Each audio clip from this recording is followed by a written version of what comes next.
Hi, I'm Steve. Very welcome to Manor Park and to our September auction. Lots of lovely bikes for me to dribble all over. I should wear a bib really, shouldn't I? If you want to bid, don't forget you have to register. You can do that online easily at Manor Park Classics. Or, as I always say, and I'll say it again, we love it if you can come down on the day. We have a great time. It's this Friday, Manor Park Classics in Leafy, Cheshire. So, without further ado, 1977 Honda CB500. I've been reading about these, yesterday in fact, and it was basically saying, they sold a load of these because Honda were basically giving you, did I say basically twice, the board rubber from my English teacher, Mr. Daz, would have been whizzing towards my head, even as I said basically twice. I used it incorrectly anyway in the sentence, but never mind. These bikes were successful because nobody gave you this level of engineering sophistication. And you can see from this one, which has had one UK owner from new since 1977. So almost 50 years old. And it looks like it's been used, looked after, but it's never been restored. And yet, it hasn't, you can tell. Looking around the bike, it's been looked after, it's been used, but it's never been restored. And yet, at nearly half a century old, it's in remarkably good, solid, sound condition. You can either ride it like this, or you could restore it, and we'll come on to that in just a second. Everyone hated those exhausts, as I've been reading, but they are sound, and you can polish them up if you like. It's got a Kickstarter, as well as an electric start. It is the definitive UJM, the Universal Japanese Motorcycle, and this one is offered in our September sale with no reserve. Right. Here's one that definitely has been restored. It's a 1971 Honda CB500. A stunning example in, what are we calling this colour? JRG. Ask somebody what that means. I'm not saying it out loud. 1971, this one. So yeah, absolutely mint to death, fully restored, looks beautiful. Everything about it is absolutely bang on. It's done 13,357 miles from new. This is the original chrome. That hasn't been replaced. It's merely been restored. We've got a pack of receipts and the old MOTs. We've got the original toolkit. One UK owner from new. If nothing tells you about these motorcycles except that one fact, that both the green and the golden have both had one owner.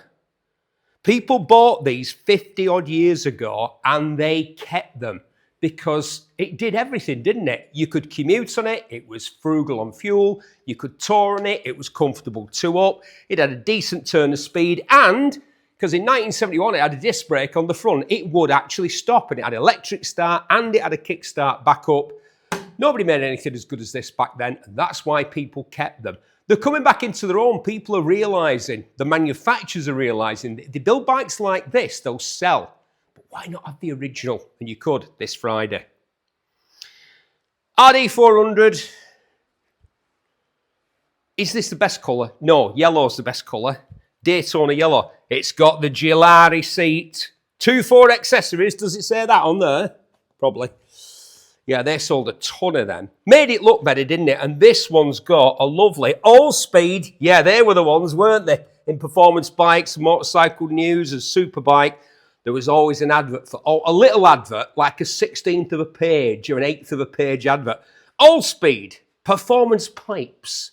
Look at this, book-on bars. I call these BT bars. Because do you remember there was a movie? You probably don't, but I spend more time than is like right or proper watching old films. I don't binge watch these series on Netflix. I don't even know what Netflix is. My telly's only connected to a Blu-ray player, a DVD, and a VHS. Yeah, I've got VHS. Shampoo with Warren Beatty. He smokes about squiring, I'll use that word instead of the cruder version, a series of attractive young women on a bike with handlebars like these, and they put the bars on so that they could see Warren when he was right. They deliberately fitted the bars. It's a very upright riding position when you've got these bars. I call them BT bars, nobody else does. I'm trying to make that work. I think you could get this on wires, couldn't you? What year is it? 1980. No, Probably not. By this time, and with the 400, were we just on cast wheels? I think we were. Disc on the front, double disc on the front. No, single disc on the front. The legend that is the RD400, the estimate on this one, 4,250. Let me tell you how many miles it's got. I should do that, shouldn't I? That's what I'm supposed to do. Getting all carried away, as usual. 26,500 miles since 1980, which is a while ago. Yeah, it's less than 1,000 a year, isn't it? It's in great condition. It's not Concours, and it has been modified a little bit. Aftermarket shocks, aftermarket exhaust, aftermarket bars. You might say to me, they're not aftermarket bars, Berry. They were standard. You could get them as standard. The estimate's 4.5 to 4,750 of your English pounds. I had one of these, and the weird thing is, it was like this when I bought it, i.e., it was all in bits. It is a Harley Davidson. Hold on a minute. It says it there, HD. It's not, of course, it's actually a Cagiva. Cagiva owned Harley, or was it the other way around? I'm not sure. Hey, but look at that. This is one of the reasons I bought it. Even though it was about as American as Mao Zedong's carpet slippers, they put American eagles and American flags, and they put, I seem to remember that they put Harley Davidson on the peg rubbers. Anyway, I bought it and sold it the same day because in the pub somebody offered me a considerable profit on what I'd just paid for. It looks like a new seat, that. It is an SST 250, no reserve, a great project. It's a 250 single. The owner says that it's complete. The frame and swinging arm have just been painted. It's had this new seat cover. Yeah, it's a restoration that had been started and then abandoned. The Ayamaki, yeah, ST, it gets more confusing. The more I speak, the more confusing it becomes. It's supposed to be the other way around. I'm aware of that. The Yamaha SST 250 was a 72-stroke motorcycle produced by Yamaha, then branded as Harley-Davidson by AMF, who owned Harley-Davidson at the time, before the factory was sold to Cagiva in 1978, and this one is a 1981. No reserve, great project. You could say to people, yes, I have got a Harley-Davidson for very, very little money, if that's your bag. But your bag might be this, the Bandito. The Bandito 600, yeah. They're hard to tell apart. That was a good thing about the 600. It looked quite a lot like, this is 600 surely, yeah. It's a 250. Japanese market, I think, weren't they, the 250s? Again, I hear howls of protest. No, Barry, you could buy a 250 in the UK. Most Bandits sold in the UK were either 600s or 1200s. In Japan, 250s and 400s, but I think you could get the 400 here in the UK. It's got mile per hour clocks, which says UK bike to me. What I should probably do is read the description that the lads have generously provided for me here. It's a 250 4-stroke, 4-cylinder, 6-speed gearbox, chain drive. It's got an aftermarket exhaust and all sorts of other... Has it got all sorts of other bits and bobs on it? Not really. It's not really been modified. It's got a radiator guard. It's got those heel guards there and stuff like that. The estimate on this GSF 250 Bandit, low mileage, nearly 13,000 miles since 1995, which incredibly is 30 years ago.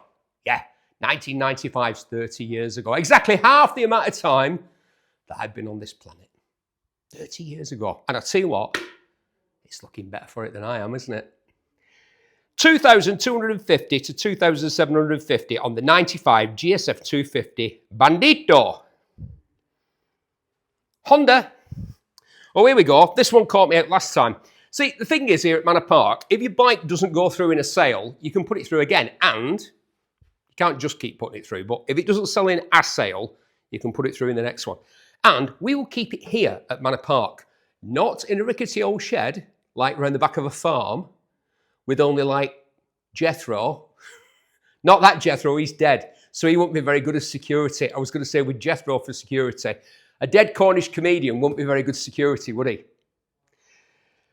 Honda CL400W. Now, you could retro upgrade a CB400 to a CL400W with the tank, the panels, and all the extra bits that made it a CL400W. It's got a Kickstarter. Has it got electric start? Yeah. think it's, yeah, it's got electric start. No, hold on a second. No, it's not. It's just got on and then you've got to kick it. Fair dues. Can't be that hard to kick over. It's 250. So, Honda upgraded it. Low mileage, Japanese import. Yeah, Japanese import. We don't know how low mileage because it says 150 miles on the clocks here and that can't be right. He must have, it's covered more than that. Yeah, of course it has. Look at the engine and that. Yoshi exhaust. Yeah, Yoshimura exhaust. Wow. On a 4-stroke 400. 1,500 to £2,000 for a rare bike in great condition. It's a Honda. It looks nice. If you took it to a bike meet at like Rare Bike Night or, you know, if you go to the carousel at Southport or Matlock Bath or wherever you go, you won't see another one of these. You'll be the only person there on a Honda CL400W from 1998. Very low mileage. What did I say? 1,500 to £2,000 is the estimate on that one. This is a beautiful thing of much gorgeousness. I will stand here, Fraser, to describe it so I don't get in the way. Fraser will show you this gorgeous motorcycle here. A Yamaha XS650 flat tracker, fully rebuilt to flat track specification. If it was a flat tracker, Berry, why has it got a big disc brake on the front? If it was a flat tracker, it wouldn't have a brake on the front. Yeah, it's for the street, right? Look at that thing on the back. I know it's a yellow and black bike. It's also got a yellow and black thingy on the back because it's road registered from 1975. Yes, it's 50 years old. Wow. And has anybody built anything better looking than that in the time that's passed since then? Electric start and a kick start on Yamaha's copy, or some would say improvement on, the classic British 4-stroke parallel twin. 5-speed gearbox, superb condition, beautifully finished. The estimate on this one, I'd say what the mileage is, but there is no speedometer. You need to come and have a look at this one if you can.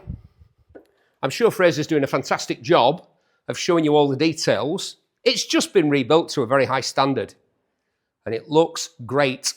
Me and the lads have a bit of a chin wagging discussion before I start this bit of nonsense that's meant to be a guide. And we agreed that this was the best looking bike in the sale. And we've got some fantastic looking bikes in this sale. The Yamaha XS650 flat tracker from 1975. Oh, it's cheap. £3,500 to £4,000 is the estimate on that one, which is ready to rock and roll with one of them daylight MOTs that you could have. You can have them as long as you've got a backlight, a brake light, and a light on your, and a light that shines down on your number plate. People think, oh, it's got no headlight. You can't use that on the road. Yes, you can. Now, this is, a 2-stroke. An RD250 Café racer. Yeah.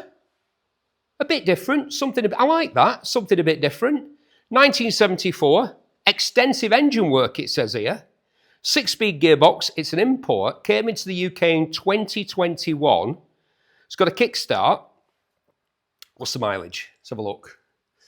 Oh no, it's got, when I say oh no, I don't mean oh disaster. I mean it's not got the original clocks, it's got little Café racer ones. Flat bars, which it wouldn't have had. What's it say around here? Someday you'll own a Yamaha. I've already owned Yamahas, quite a few actually. We all have, haven't we? No? Okay. Well, you could start owning one from now. Because the estimate on this 1974 Yamaha RD250 Café racer is £2,000 to £2,500.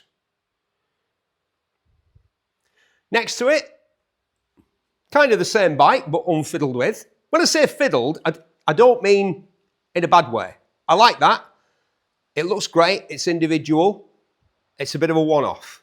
This one is as it came from the factory. A very honest bike. Nice original example. Runs and rides well, it says here. When I say it says here, I'm not casting aspersions. I'm aware that sometimes when I say things, it comes out the wrong way. Ask my ex-wife, right? 1979 Yamaha RD250. It does run and ride well. It's an air-cooled motorcycle with a 6-speed gearbox and a twin-cylinder engine. It's got a kickstart, and it's done. 19,477 miles from when it was new in 1979, and it's got the aftermarket dual area. Giulia, Italian name on the seat. Fastback that. Stop the missus flying off the back, wasn't it? You know, it's sort of when you gave it a bit of max wrist. Sexist, unreconstructed pig from the 1970s. Yeah, I am. Don't care. Right. Oh, I like this. Look at this. What a gorgeous bike. I'll have to do a bit of sneaking around here. Suzuki GT250. Ram Air technology. Were we up to Ram Air technology by this time? I don't think we were quite there. What a bike. Look at them shocks, Agans. That's a nice aftermarket accessory. Oh, the shininess. Mucho shininess on this one. A genuine example. That's what we like. We like a genuine example. Something that's just been titivated. It's not been done back to Concours. It's not far off that. I'm not quite sure how it could be any better. Although things like, well, like that brake caliper, like that's just, no wrong with that at all, but a few scratches and a bit of paint missing. That would get your points off from the rivet counting brigade. Oh dear, I'm offended everybody today. I don't mean to cause offence. Some people like to do things absolutely perfect and some people like to ride bikes, so they just go, that's good enough, it'll do. And it is. This is a great looking bike. I think it was the fastest 250 in its day, the GT250. Please put me right in the comments. I know you like to go in the comments and like have a go, but feel free. Fill your boots. I enjoy being corrected. It makes me better next time when I do this. So please do that. Stunning restoration, new old stock parts. It starts, runs and rides. We've got 2 keys for it and the estimate is £3,000 to £3,500 on this bike with just under 25,000 miles on the clock since it emerged back in 1978, the Suzuki GT250. I've just noticed that the Suzuki has got like shrouded clocks because I had an Alfa Romeo Spider convertible and it had shrouded clocks like that. Whereas Yamaha and Honda, they were like, oh no, people don't really need to see how fast they're going or what revs they're doing. But Suzuki were like, no, they do. Bit of detail, I like that badge there as well. Just stylish, really stylish, great looking bike. £3,000 to £3,500. Orange and brown, let me guess, 1974, 73. Right, I say that because in 73, this is what our living room looked like, Fraser. Not yours, you were a young man. You don't remember when your mum and dad, if you had a mum and dad, would go out and buy curtains, furniture, carpets, everything, tellies, record players, not a record player, a music centre. Yeah. In what colour? Orange and brown, everything. It was a symphony of orange and brown, our living room, in 1973. And this is a CB175 from that year. Twin cylinder, this is Honda, innit? It's only a 175, but what a bike. Twin cylinder with a 175, everybody else would just go, you just have a single for that. Beautiful metallic paintwork, this pinstriping and detailing badges. It's got a kickstart, but it's also got an electric start, even though it's only a little 175. This is a matching numbers example. It's a UK bike from new. It's done 0000. I think it's been restored, yeah. What has it done, do we know? Part of a very high-end collection, the lads say here. Right. So it's somebody snooty had this. And even if you're a common person, you can still buy it. We don't judge here at Manor Park. If you want to get online and register to bid, we don't go, oh, you can't bid because, you know, we're in Leafy Cheshire and it's posh here. It's got the old bacon slicer on the front there, Fraser. Do you know why they called it that?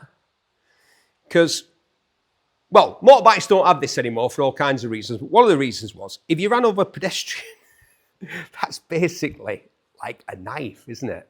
It's a thin sliver of metal. So they said that they're probably not a good idea. But they do look saucy on a restored bike like this.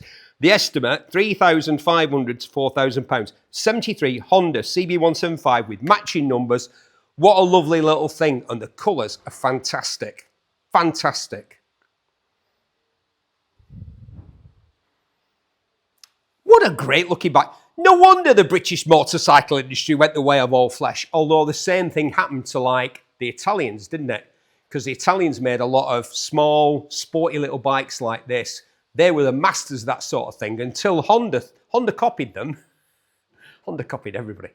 Honda copied everybody and then innovated. They went, we'll copy so far and then we'll innovate and then we'll make it look sexy. What a great little bike. A Honda CB125 from 1973. Very high level restoration. Part of previously, look at the shine on the tank. They were never this good when they were new. And Honda made them, so they were great. But they were never this good. Look at it.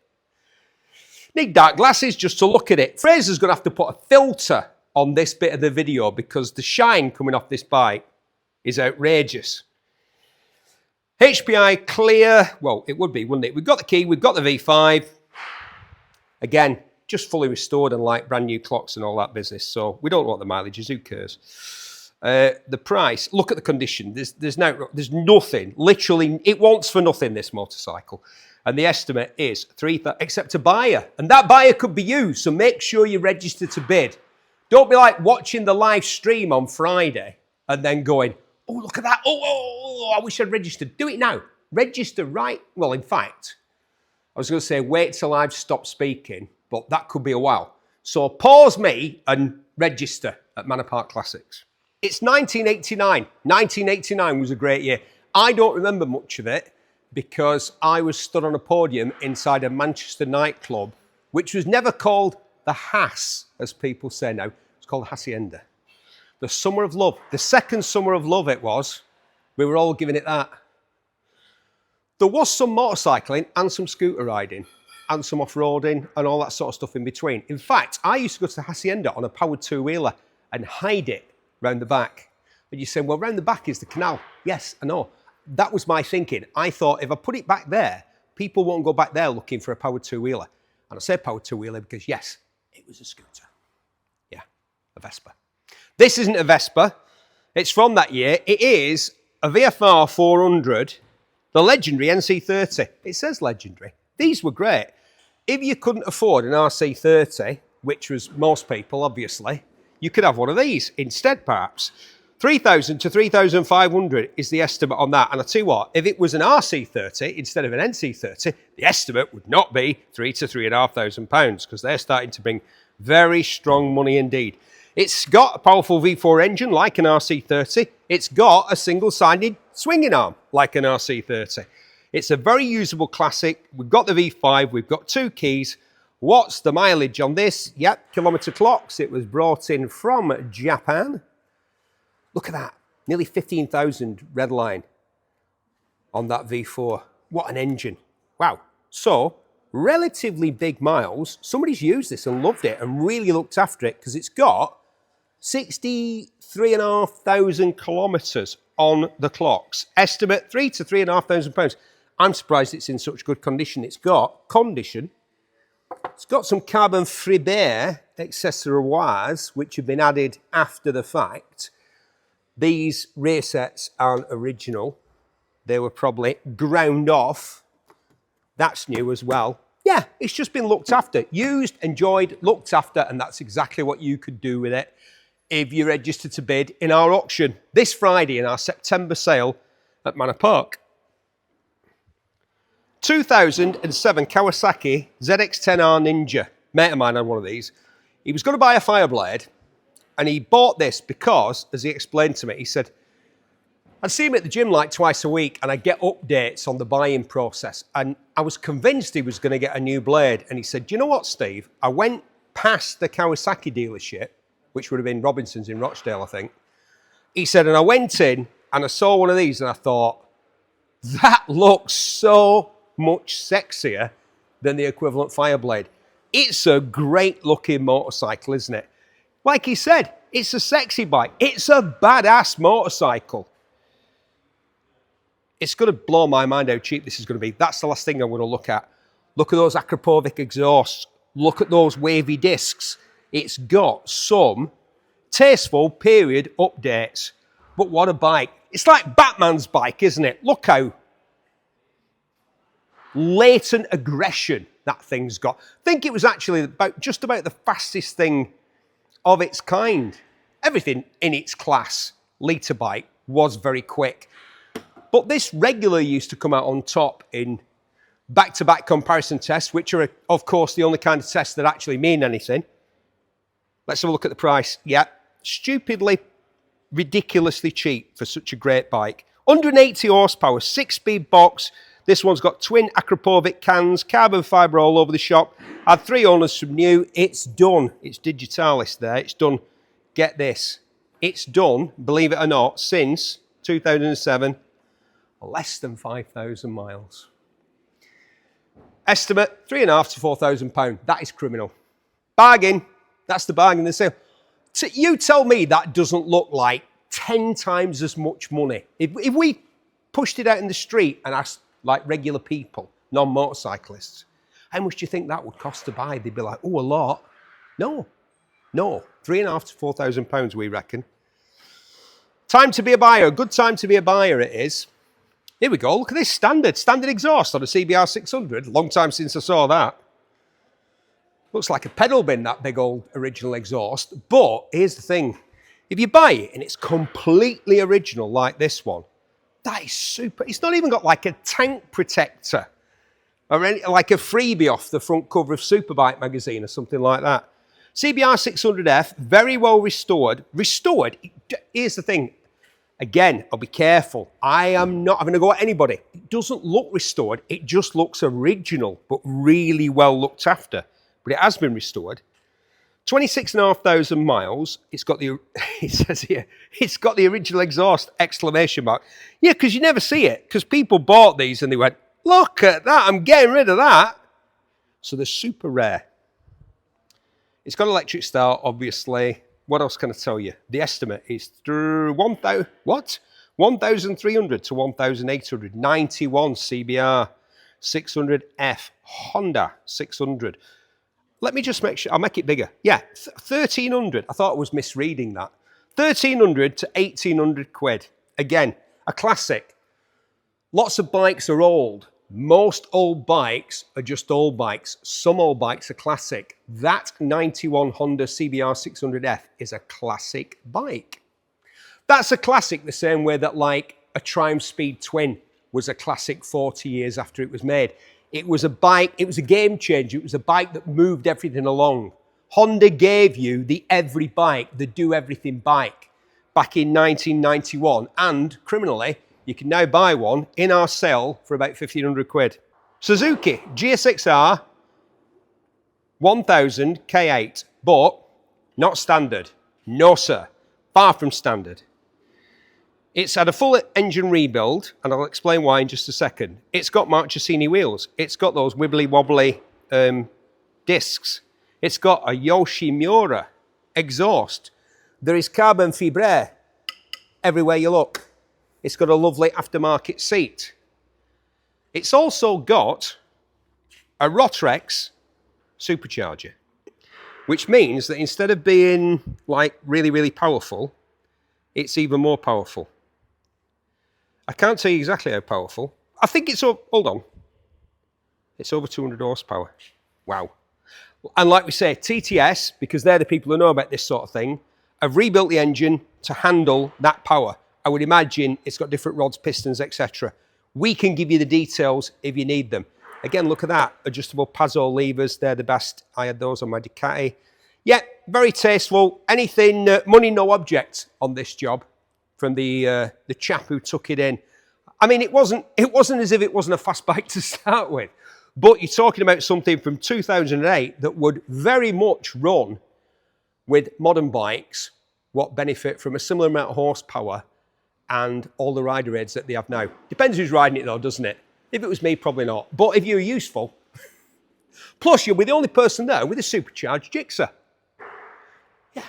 Estimate, 7,250 to 7,750, which I would imagine is a fraction of the bill for the modification to that supercharged Suzuki GSXR. Also, you could keep these tyres on, which are absolutely goosed, and say, oh yeah, that was me. If you like, or you could swap them. But we've left them on. Triumph Daytona 600, only 600, but it's a big bike. Look at that, it's as physically large as the litre bike next to it. And it's a handsome looking thing. It looks its age, which is now 20 years old. Wow, this bike's 20 years old. 110 brake horsepower. It's got a Scorpion aftermarket exhaust. It's got a Union flag tank protector because it's a Triumph from this period and they all did. No advisories on the last MOT. I'm betting the mileage is... the mileage is quite a bit more than I thought it would be. It's 33, nearly 34,000 miles in 20 years. Owned, loved and enjoyed by somebody in fantastic condition, ready for a new owner. Our estimate, 1,300 to 1,800 quid on the 2004 Triumph Daytona 600. It's in great condition, really is. Now, I like this. The Kawasaki, and lots of other people did, they sold a lot of these. Kawasaki ZXR7R Ninja. Controversial statement. I think this one looks miles better for not being in Kermit the Frog green. Yeah, I know lots of you love Kawasaki green. I don't. Well, it looks great on some bikes, but it can be a bit much. I think this one looks more contemporary because of the colour scheme. The livery, if you will. Although there's a bit of off-white going on here compared to white. It'd be very simple to put that right. Sort that out. Oh, they are physically big bikes, aren't they? I would climb up on it, but I think I might need a bit of help. Yeah. 6-speed manual, 750 inline 4-cylinder. It's got a Micron exhaust. Of course it's got a Micron exhaust. The estimate on this, 1999 Kawasaki. It says this is a nice classic superbike. It is. That's exactly what it is. A nice classic superbike. It's now 26 years old. Too old to be Leonardo DiCaprio's girlfriend. Although I believe his latest one just turned 26. So, presumably, she's heading for the exit. See that sign over there, the red sign, exit? 26 years old, and yours, you could have it for 2,600. Oh, I'll have to come back to that. Maths was never my strong point. 2,250 to 2,000, 2.5 grand, 2.5K. Put your hand in your pocket, pull out that money, ride off on a classic superbike from 1999. 20,000 miles it's done, that one. Don't look it. Again, it's been looked after. Woof. Right. A racing motorcycle. I recognise that name.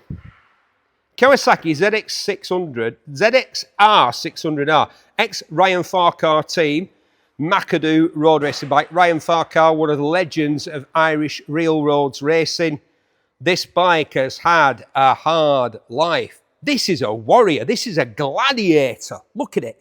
Can you imagine having one of these? Taking that on a track day. It's a piece of history, this. It's not just a motorcycle. Northwest 200 winning. TT fastest lap bike. Wow. I was going to say you can't buy that. You can buy that. You can buy a bike that has won at the Northwest 200 and set a fastest lap at the TT.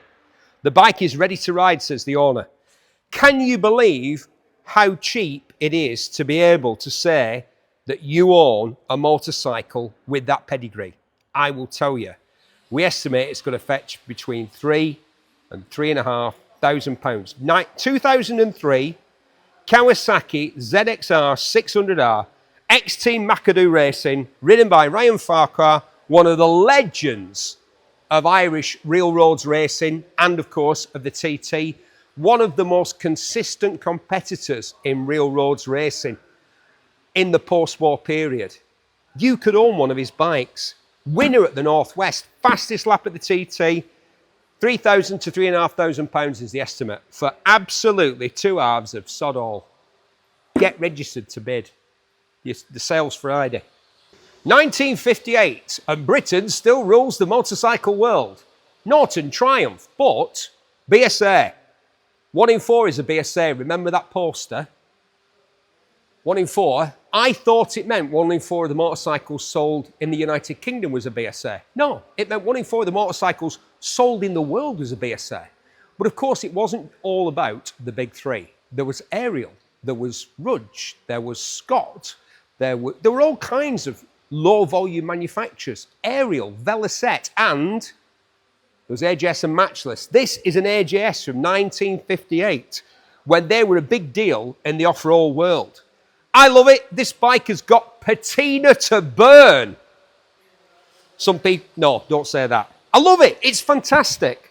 Of all the bikes in this sale, this is the one that I'd be most likely to buy. Oh, the bulby horn doesn't work. All of a sudden, I've gone off it. I've got a spare one of those, but then again, I would, wouldn't I?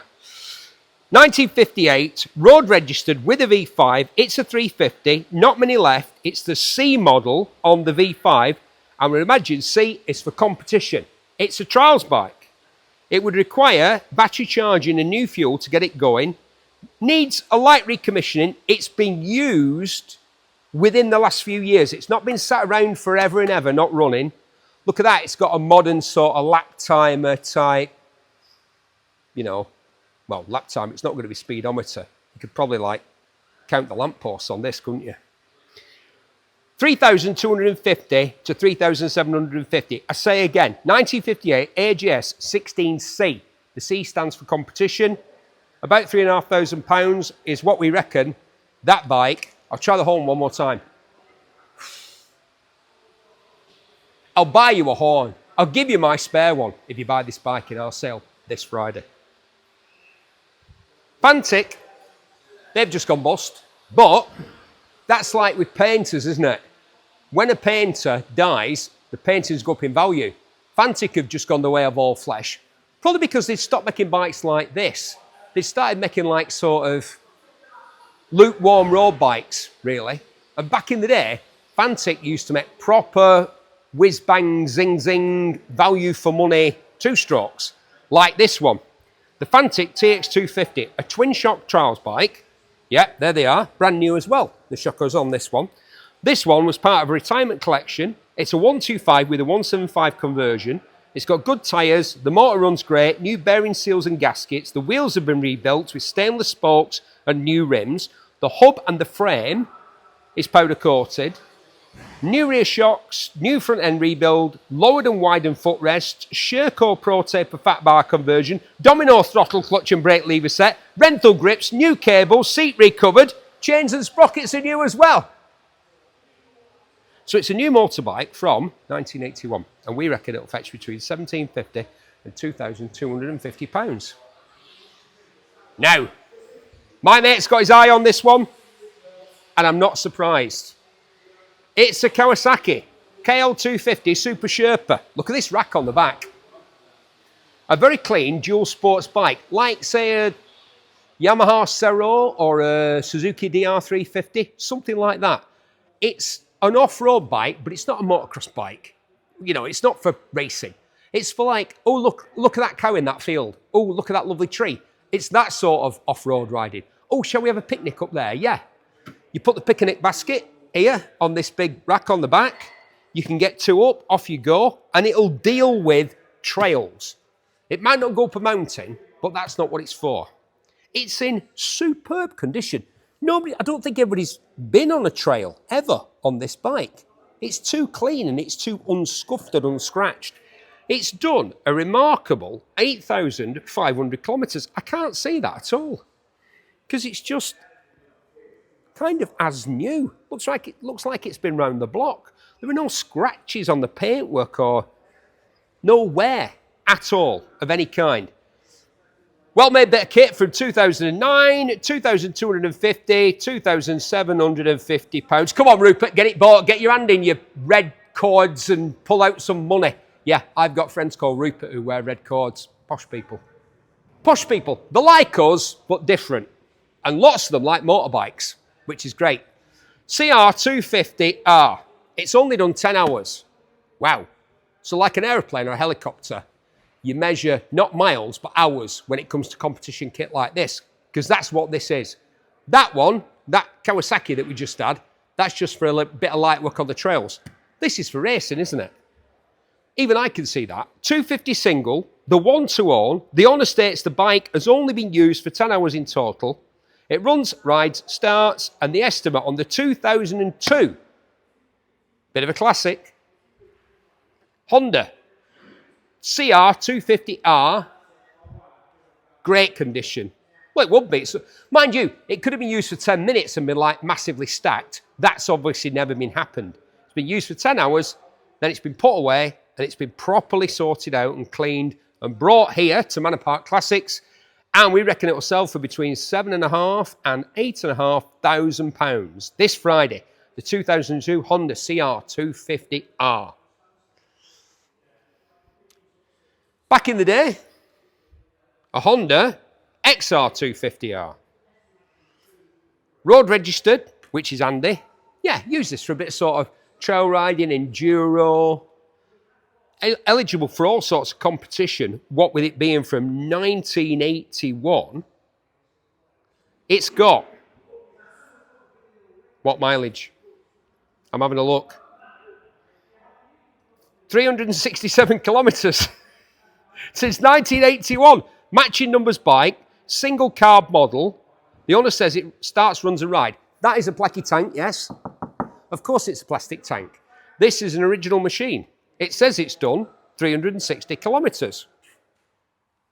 That's what it says on the clocks. It's got a plate on it, so you can check the old MOT history. And the estimate, 2,750, £3,250, 81 Honda XR250R, matching numbers. Kickstart, obviously. Trail bike, enduro bike. The Reflex. No Duran jokes, please. Although Simon Le Bon, keen motorcyclist. Met him a couple of times. Nice guy. Not quite as with it as his missus. I think I've gone into that before. But, you know, that's often the case. 1986 Honda TLR200 Reflex, 4-stroke, dual-purpose trials bike. What are those dual purposes? Well, trials and, well, not going on the road, I don't think, because this one's not road registered. It's had recent paintwork. Yeah, we can see that. That's good. New tyres, new tubes, chain and sprocket. Yeah, it's been sorted out. It's had a life. It's been extensively used. There's loads of wear on it. We can see that. It's been used. It's been a lot of fun. It's done what it was designed and built to do. And then it's had a lovely zhush up and the important stuff that needed sorting out, and brought here today, and now has the 1986 Honda TLR200 Reflex. £2,250 to £2,750. All sorted out, ready to rock and roll. Yours for about £2.5K. MZ. Now, we know I like MZs, and what could be better than a normal MZ? Well, how about a competition was? Well, look at it. What a brutalist piece of equipment this is. Like brutalism, like Soviet-era architecture. I'm very keen on Soviet-era architecture. We'll probably go into that in depth another time, not today. So it's an MZ TS250/1 twin shock trials bike, high-level exhaust, Buckhorn handlebars, drum brakes at either end. I've said it before, they're unique. They're like nothing else in the world of motorcycling. It's based on a TS250 two-stroke, built by the owner to compete in trials. It starts, runs and rides. It's in great order. I love it. It's just so... Again, this is going to sound wrong, and I don't mean it in a bad way. It looks like it was drawn by a child. If you got a kid who liked bikes and you said, draw a motorbike, that might be what they draw. It's just pure motorcycle, nothing added, nothing taken away. I love it. £1,500 to £2,000 on the 1980 MZ TS251 twin shock trials bike. GSXR1000 Slingshot. A legend, an outstanding example. How many of these are left in this condition? They got bashed, they got smashed, they got nicked, they got street fighted, they got all kinds of bad things happened to them. Look at this one. Largely, as it was made, it's got a Remus aftermarket exhaust on it, but the original can would have been like a Brabantia pedal bin. I've said that before, but it would have been, wouldn't it, like a big, mad silver everything there. So it's got a Remus can on it. We've got a large sack a large pack. Thought we had a sack, you know, like a Hessian sack. We haven't, it's a pack of receipts, MOTs, stuff like that. An outstanding example of an amazing machine. That's what the lads have said, and I am not going to disagree with them. Think it's an import, it's on KM clocks, yep. It's got a recent MOT with no advisories on it. We have the V5. 1988 Suzuki GSXR1000 Slingshot. Almost completely standard. Where are you going to find another one? Yes, they sold a lot of them, but how many have survived? Very few, because this was the one that the lads wanted. And the problem with the lads is they absolutely ragged them rotten. So find another one. £7,500 to £8,000 on the 88 Gixxer 750 Slingshot. What a lovely thing. Great to see one in that condition. I always sit on these little bikes, Fraser, you know that, and I'm going to sit on this one, if I can get my leg over. It's a James Comet. Look at it, it's quite a saucy little thing. On the tank, if you come over here, it says, the famous James Comet. When you're riding down the road, you could think, I wonder what I'm riding. Instead of it being on the side of the tank, you could look down and go, I know what I'm riding. I'm riding. Careful with that shot, Fraser. The famous James Comet. A must buy for any collector, it says here. Well, we'll see about that. It is a 98cc two-stroke with a Villiers engine. This is a stunning restoration. It is. Look at the restoration. On a relatively humble and modest little motorcycle, the quality of the restoration work is absolutely superb. It starts first kick. We've got a lovely luggage rack that goes with it. We've got the V5. I can't believe how cheap it is. 1,200 to 1,500 quid. If you just fancy a little bit of a run out on a Sunday to like the local Steam Fair or something like that, then you park that thing up and go and get an overpriced ice cream. How much fun could you have on that? It'd be great, wouldn't it? Just going down the lanes on a sunny Sunday afternoon. And yours, all the way from 1951, could be yours for about 1,500 quid, we reckon. Right, the James Cadet. And who wouldn't want to sit down on the capacious saddle of this James? The group, sit down, that was the biggest hit. I know him, Tim Booth, I used to play pool with him on Whitworth Street in Manchester back in the day. That doesn't mean anything really, does it to you? I'll tell you about the bike instead. Just forget I said that. It's a James Cadet from 1959, a stunning example. It is, again, a relatively modest motorcycle, and yet somebody has gone to an enormous amount of time, trouble, and spent a lot of money restoring it, even though it's a humble bike with just a little 150cc two-stroke engine made by Villiers. It comes from a collection of James motorcycles. That makes sense. Somebody had a thing for these little bikes, and they restored the previous one, and they did this one. We've got the owner's manual and the V5. Mileage, it's done 11,000 miles since 1959. And now I've got a big seat for such a small bike. I love it. The way they sort of made this relatively cheap pressed steel or alloy bodywork just to kind of make it look good. Give the owner some sort of pride. Two-tone paintwork. Lots of sort of shiny bits all over it here and there, even though really it was a utilitarian motorcycle for getting you around. Just a little cheap two-stroke. But even the way that this nacelle, if you will, is formed there with the speedo and just the few little sort of buttons that it has, just really for the horn and the headlights and stuff like that. The famous James. I like that. They had the right attitude, James. I think they went bust shortly after that, but probably for all kinds of reasons. Like the Japanese motorcycle industry, which saw off most of the British, German, French, and Italian makers of little bikes like that. There's that one. The Triumph TR7 Tiger. Oh yeah, my missus had one of these. Didn't go well. Anyway. Matching numbers, TR7 from 1976. Not the car, not the much unloved motor car designed by Harris Mann that looked like a door stopper. The motorbike, the Triumph TR7 Tiger. 750 four-stroke parallel twin. Single carburettor. Yeah, single carburettor. All they were. We've got the invoice from a classic specialist for all of the work that's been done on this bike. The owner states that the bike is ready to be enjoyed. You're damn right it is. What a great looking motorcycle. 1976, I mean, it's kind of the last throws of the dice for Triumph, really. But again, look at just some of the design details that they built in here. It's got a great name, fantastic badging. Look at this one, lovely seat. It's all been polished and done up. On the back, it proudly states that it's a 5-speed motorcycle. In 1976, we went, hey, it's a 5-speed. Mind you, in the 80s, my brother had a Vauxhall Cavalier and it said 16 valve on the back. And I thought, Triumph had 5 valve heads in the 1920s. You boasted about 4 valves in the 1980s. A matching numbers example, a good, original, honest, classic bike. We get a lot of these, and this is a perfect example of one of them. And they often sell, I think, for much less than they should actually sell for. £3,500 to £4,000 is the estimate.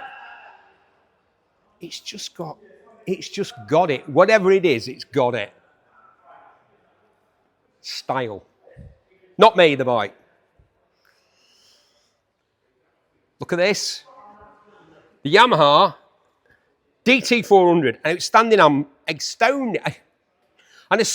and outstanding example.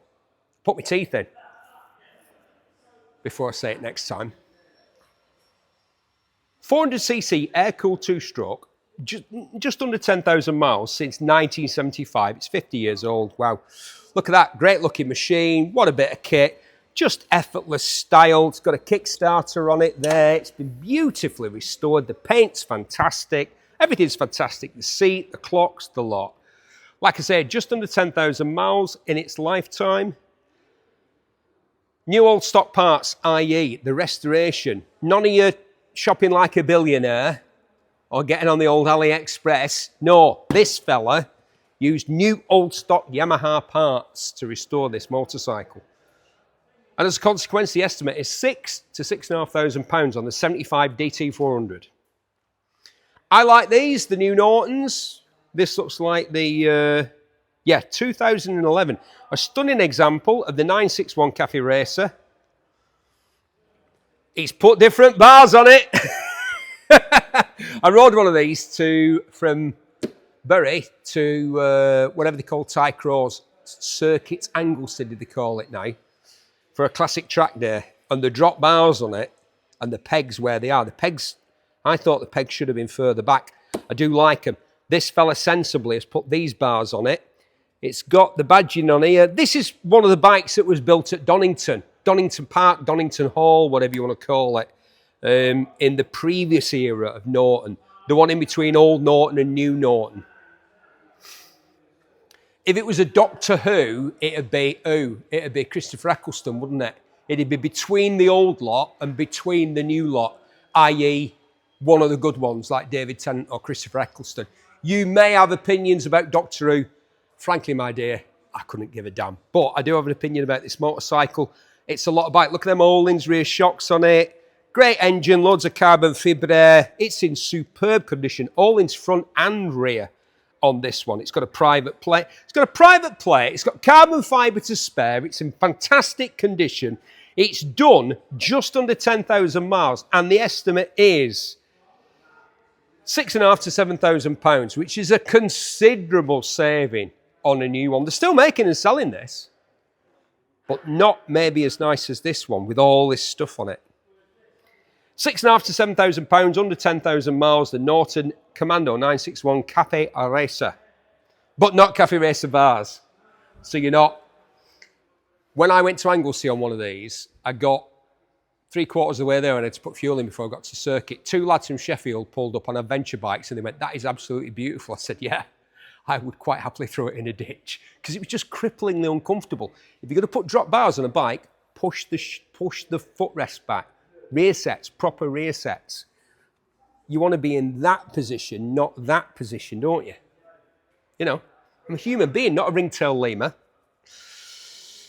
Suzuki GS750, 1978, very original, complete bike. It's got a Street Fighters sticker. Street Fighters magazine. I used to be the editor of Street Fighters magazine, Fraser, back in the day. I bet you didn't know that, did you? Fraser didn't know that. Quite why you should know that, I've no idea. It's got a big old rack on the back for your fishing tackle. It looks like the one that my dad had for his fishing tackle. It's very substantial. It's got what a bike of this era would have in the way of modifications. It's got Rentec bars, Are Rentec part of Renthal? Because Renthal were like known for sort of motocross and enduro. So Rentec was possibly the street bike version of it. And of course, it's got Anita, not Anita, not like Anita Harris. Was she on Doctor Who? Anita aftermarket exhaust system. It's got electric start and it's got a kickstart. GS750. There was an older lad up the road from us who had a GS750. And me and my brother used to like run out in the street if we heard him starting it or even coming back just to get a look at it. It was blue. I think this one looks fantastic. That fella's was blue with a sort of white and gold contrasted two-tone livery. This one's done 46,000 miles since 1978. And in the estimates, it's for nothing. 1,300 to 1,800 quid. 78 Suzuki GS750. I'll say it now. I probably shouldn't. A man's bike. Proper man's bike, that, isn't it? You know what I mean? I don't mean anything bad by it. Now, I like this. Look at that exhaust. Fantastic. Speedy mix, it says here. Speedy mix. Oh, right. So it's a two-stroke. So what it's saying here, if you just come in and get a bit of detail here, Fraser, look at them bars, they're proper. I think they call them ace bars, like after the Ace Café where they wrap round like that. Speedy mix, I think that would have been, at the time, if you had gone on an Agip garage back in Italy, you would have been able to get pump fuel that already had a two-stroke oil in it. See, this is what they hire me for, Fraser. That sort of supposition and like based on a few random facts that I have rattling around in my head from years ago. Could be completely wrong, but that's what I'm saying. I'm pretty sure I remember that as being, we had it in this country too. You could pull up back in the day and there'd be a pump where you could get petrol with two-stroke oil already in it. 250, just an interesting little bit of information which may be completely erroneous. Comments below to put me right. Speedy mix, they should bring it back. 250cc two-stroke twin, dry stored for many years. It's a UK bike from new, which completely knocks on the head my theory about speedy mix. Owner's handbook has been run very recently. We've got the V5, we've got 2 keys. You won't see another one. It's only done 2,200 miles since 1979. You could be the person to redress that and put that right and get this lovely little Italian 250 two-stroke with only 2,200 miles back on the road. 1,750 to 2.5 grand, we reckon, for that one, the Benelli. I've always loved Honda, but doing this, I say, job, coming and standing here next to these bikes and blathering on, has just given, it's renewed my love of, I was going to say all things Honda, not all things Honda, but most things Honda, including this. The 1966 Honda CB77 Superhawk. The landmark Superhawk, 305cc parallel twin. The bike starts, runs and rides. Very low miles. What are those low miles? Less than 15,000 miles since 1966. Yeah, that's pretty low miles. It's what? Nearly 60-year-old, and it's done under 15,000 miles. It's in the best colour black. The seat is fantastic. It's ready to use. It's not ready for like putting in a show like the Stafford show or something like that. Perhaps the one at the local steam fair. I know I go on about steam fairs, but I do like a steam fair show where there's just like half a dozen bikes down the bottom end next to them blokes that have stationary engines. You know the fellas I'm talking about, the stationary engine guys. They're an odd lot. You park up down there, you go and get like a scone or like ham and cheese sandwich off the ladies from the WI. Nothing better than that, and this could be just the bike for that. Or bobbing along on some nice B roads. Do you use Waze? Have you got the Waze app? I know I'm about 4 years behind everybody else, but I've just got it because it's got a motorcycle routes feature on it, which is great. I've been using it, it's fantastic. Anyway, you could get the Waze app, get an earbud in, or whatever you've got in your helmet. What's it called? Kana. Again, put me right. And you could be off down the road on a classic motorcycle. Again, some bikes are old. This one's a classic. This was the one that made people think that they should buy a Japanese motorcycle, despite the unpleasantness in the early 1940s. People thought, these are so much better than anything else that anybody else is offering in every department. handling, performance, equipment, price, reliability. They don't leak oil. This one isn't. Hold on. It's leaking oil, Fred. It's a tiny little bit of oil. That oil could have been there already. Don't look at that oil. Don't look at that oil. That oil could have been from another British bike that was parked there. Maybe this Royal Enfield. He said moving swiftly on. Having said that there's no reserve on that. This is the one to watch. This 1966 Honda CB77 Super Hawk. No reserve. The lads have said here a landmark motorcycle. For once they're right. Lads, I'm only kidding. Do a great job. Great-ish. A landmark motorcycle, they're not wrong. Get your hand in your pocket, come on. Or else I might buy it. A Royal Enfield Crusader, it's just arrived here. We know nothing about it. Description coming soon. It's from 1961. The estimate, if you're looking at it, you'll know what it is. It's a single cylinder. Crusader, was that 250? I think it was. Like we said, it's just arrived. We know naught about it. What I do know is that our estimate is between £2,000 and £2,500. 61 Royal Enfield Crusader.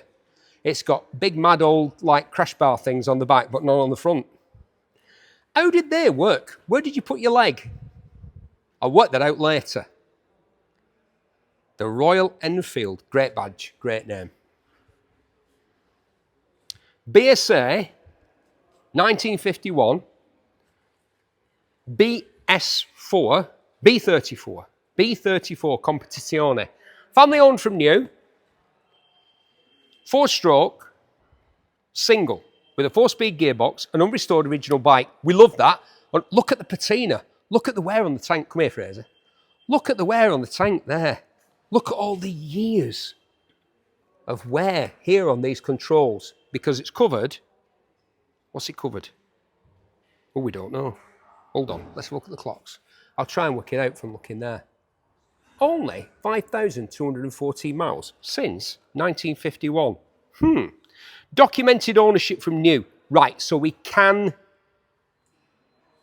not guarantee, but we can deduce the mileage from the documentation that we have from it. Because as I say, one family owned from new. The 1951 BSA B34 Competition. Single cylinder, 4-speed gearbox, unrestored. Rides, Kickstarter, 3,750 to 4,250 points. Because it's got a Kickstarter, it's a 1951 BSA. What am I talking about? And as if to prove they've made these Royal Enfields forever. And they've not really changed. They must have been good to start with, or else they would have changed them. This is the one you want, a 2002 Royal Enfield Bullet. 500cc, yeah. 500cc air-cooled. Yep, air-cooled. Very low-use bike. Right, so it's not in the best condition, so let's see how many miles it's done. 14,500 kilometres. It's not a lot, is it? It's 2,000 in 23 years.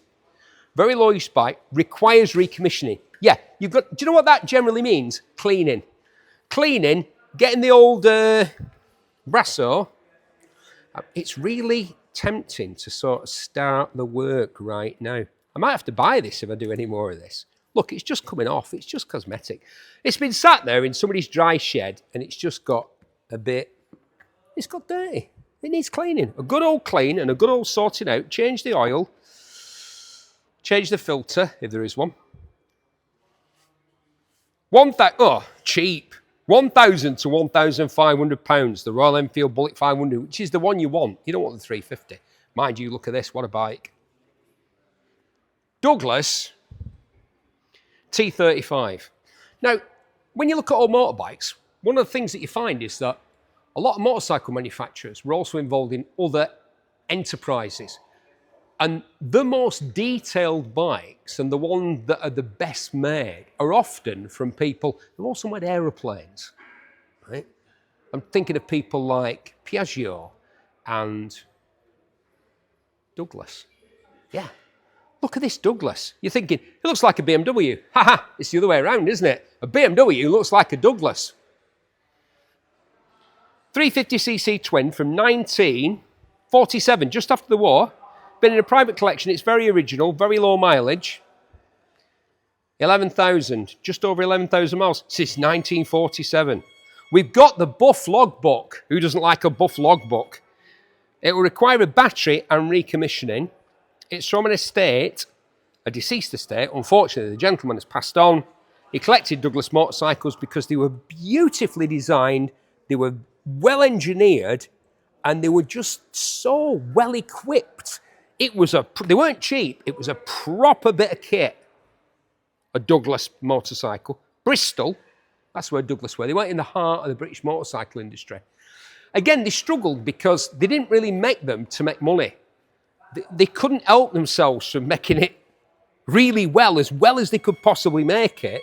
And thus, what then happens is you forget about making a profit and somebody knocks on your door and says, excuse me, you're bankrupt. And you go, oh, damn it. We should have made them cheaper. No, don't do that. Could be yours for between £2,750 and £3,250. Somebody shoot that dog. Don't shoot the dog. I don't mean that. I like dogs. Maybe just stun it, you know. That dog's stunning. Right, another MZ. Oh, there it is. I was thinking, where's that MZ? It's behind you. Look at that, MZ TS250 /1.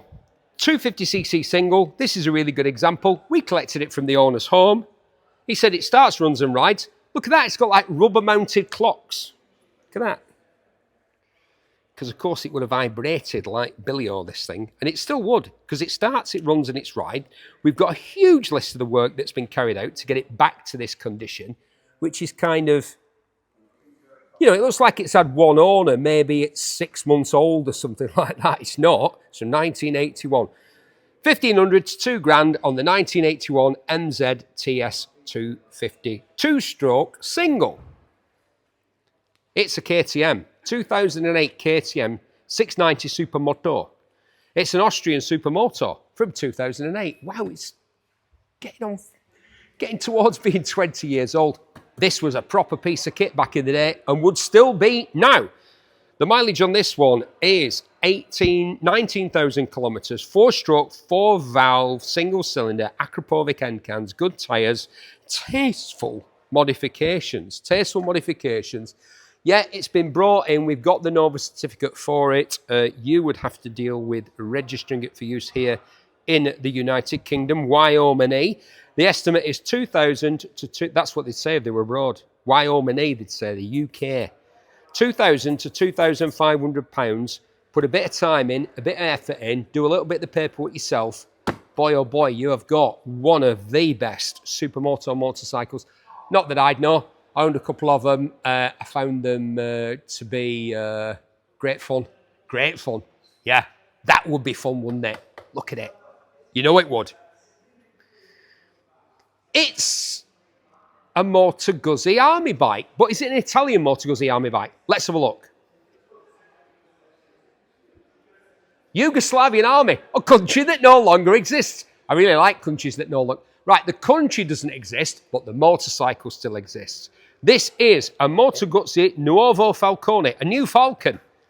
It says ex-military. Yes, lads, I'd work that out because it looks ex-military, doesn't it? 2 seats. Normally, they just have 1-seat military bikes, don't they? They don't. It's got panniers. Normally, look at that. Metal panniers. Wow. Right. Look at this. Woof. God blimey. This bike has had some wear and tear. I love this. Somebody's had to... They've left all the barn fine grime on it, except for the tiny little bit there on the clocks where we discover that it is done, and I can't take away any more of the grime. It's done 20,000 kilometres since it was new. Becoming a very rare bike, part of a private collection. They bought 33 of these off the Yugoslavian army and then stuck... Because when did Yugoslavia cease to be a place? That would have been... what was he called? I'm trying to remember the name. I get the dictators all mixed up. I get my Ceausescu's mixed up with me. I remember Tito. He was in Yugoslavia.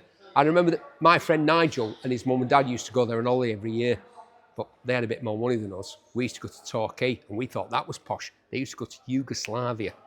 Anyway, 2,500. I wonder if whoever buys this, look at that, it's got a sort of, it's kind of some sort of textile, and then that's rubber. Yeah, what an unusual machine. Military kit. The very definition of utility. I wonder if it'll be restored like this, or if it'll be a 1973 a Nuovo Falcone and be painted like Rosso Corsa and all that sort of stuff. Who knows? All I know is we estimate £2,500 to £3,000 for what is becoming a rare machine. Look at this. Look at this. I talked about bikes that aren't, British bikes that aren't made by the big three. I talked about Velocette, Rudge, Douglas, Ariel. The Ariel, Golden Arrow. They didn't really have the money to compete with BSA, Triumph and Norton, so they did this. They made it look saucy. And then somebody thought, I know what I'll do. I'll make a cafe racer out of it. And created this unique looking bit of kit from 1965. The Ariel Golden Arrow. It's just arrived. We don't know too much else about it. Two-stroke. Modified into an cafe racer. But it's kept the distinctive Ariel integrated bodywork design. Sort of space agey, isn't it? Pressed steel all over the show. And alloy. The estimate is £2,000 to £2,500. 65 Ariel Golden Arrow. I hope it stays like that instead of being put back to standard. I like it. Very low seat on that as well, if that's any use to you. Might be. 1958 BSA C12, a project bike requiring recommissioning. It's got a 250cc four-stroke single-cylinder engine with a four-speed gearbox. There are no keys. We've got the V5. It's MOT exempt, of course, because it's from 1958. It's done 26,857 miles in all those years and given good service. And it could give you further good service for the very modest price, we reckon, of somewhere between £1,000 and £1,500. 1958 BSA C12.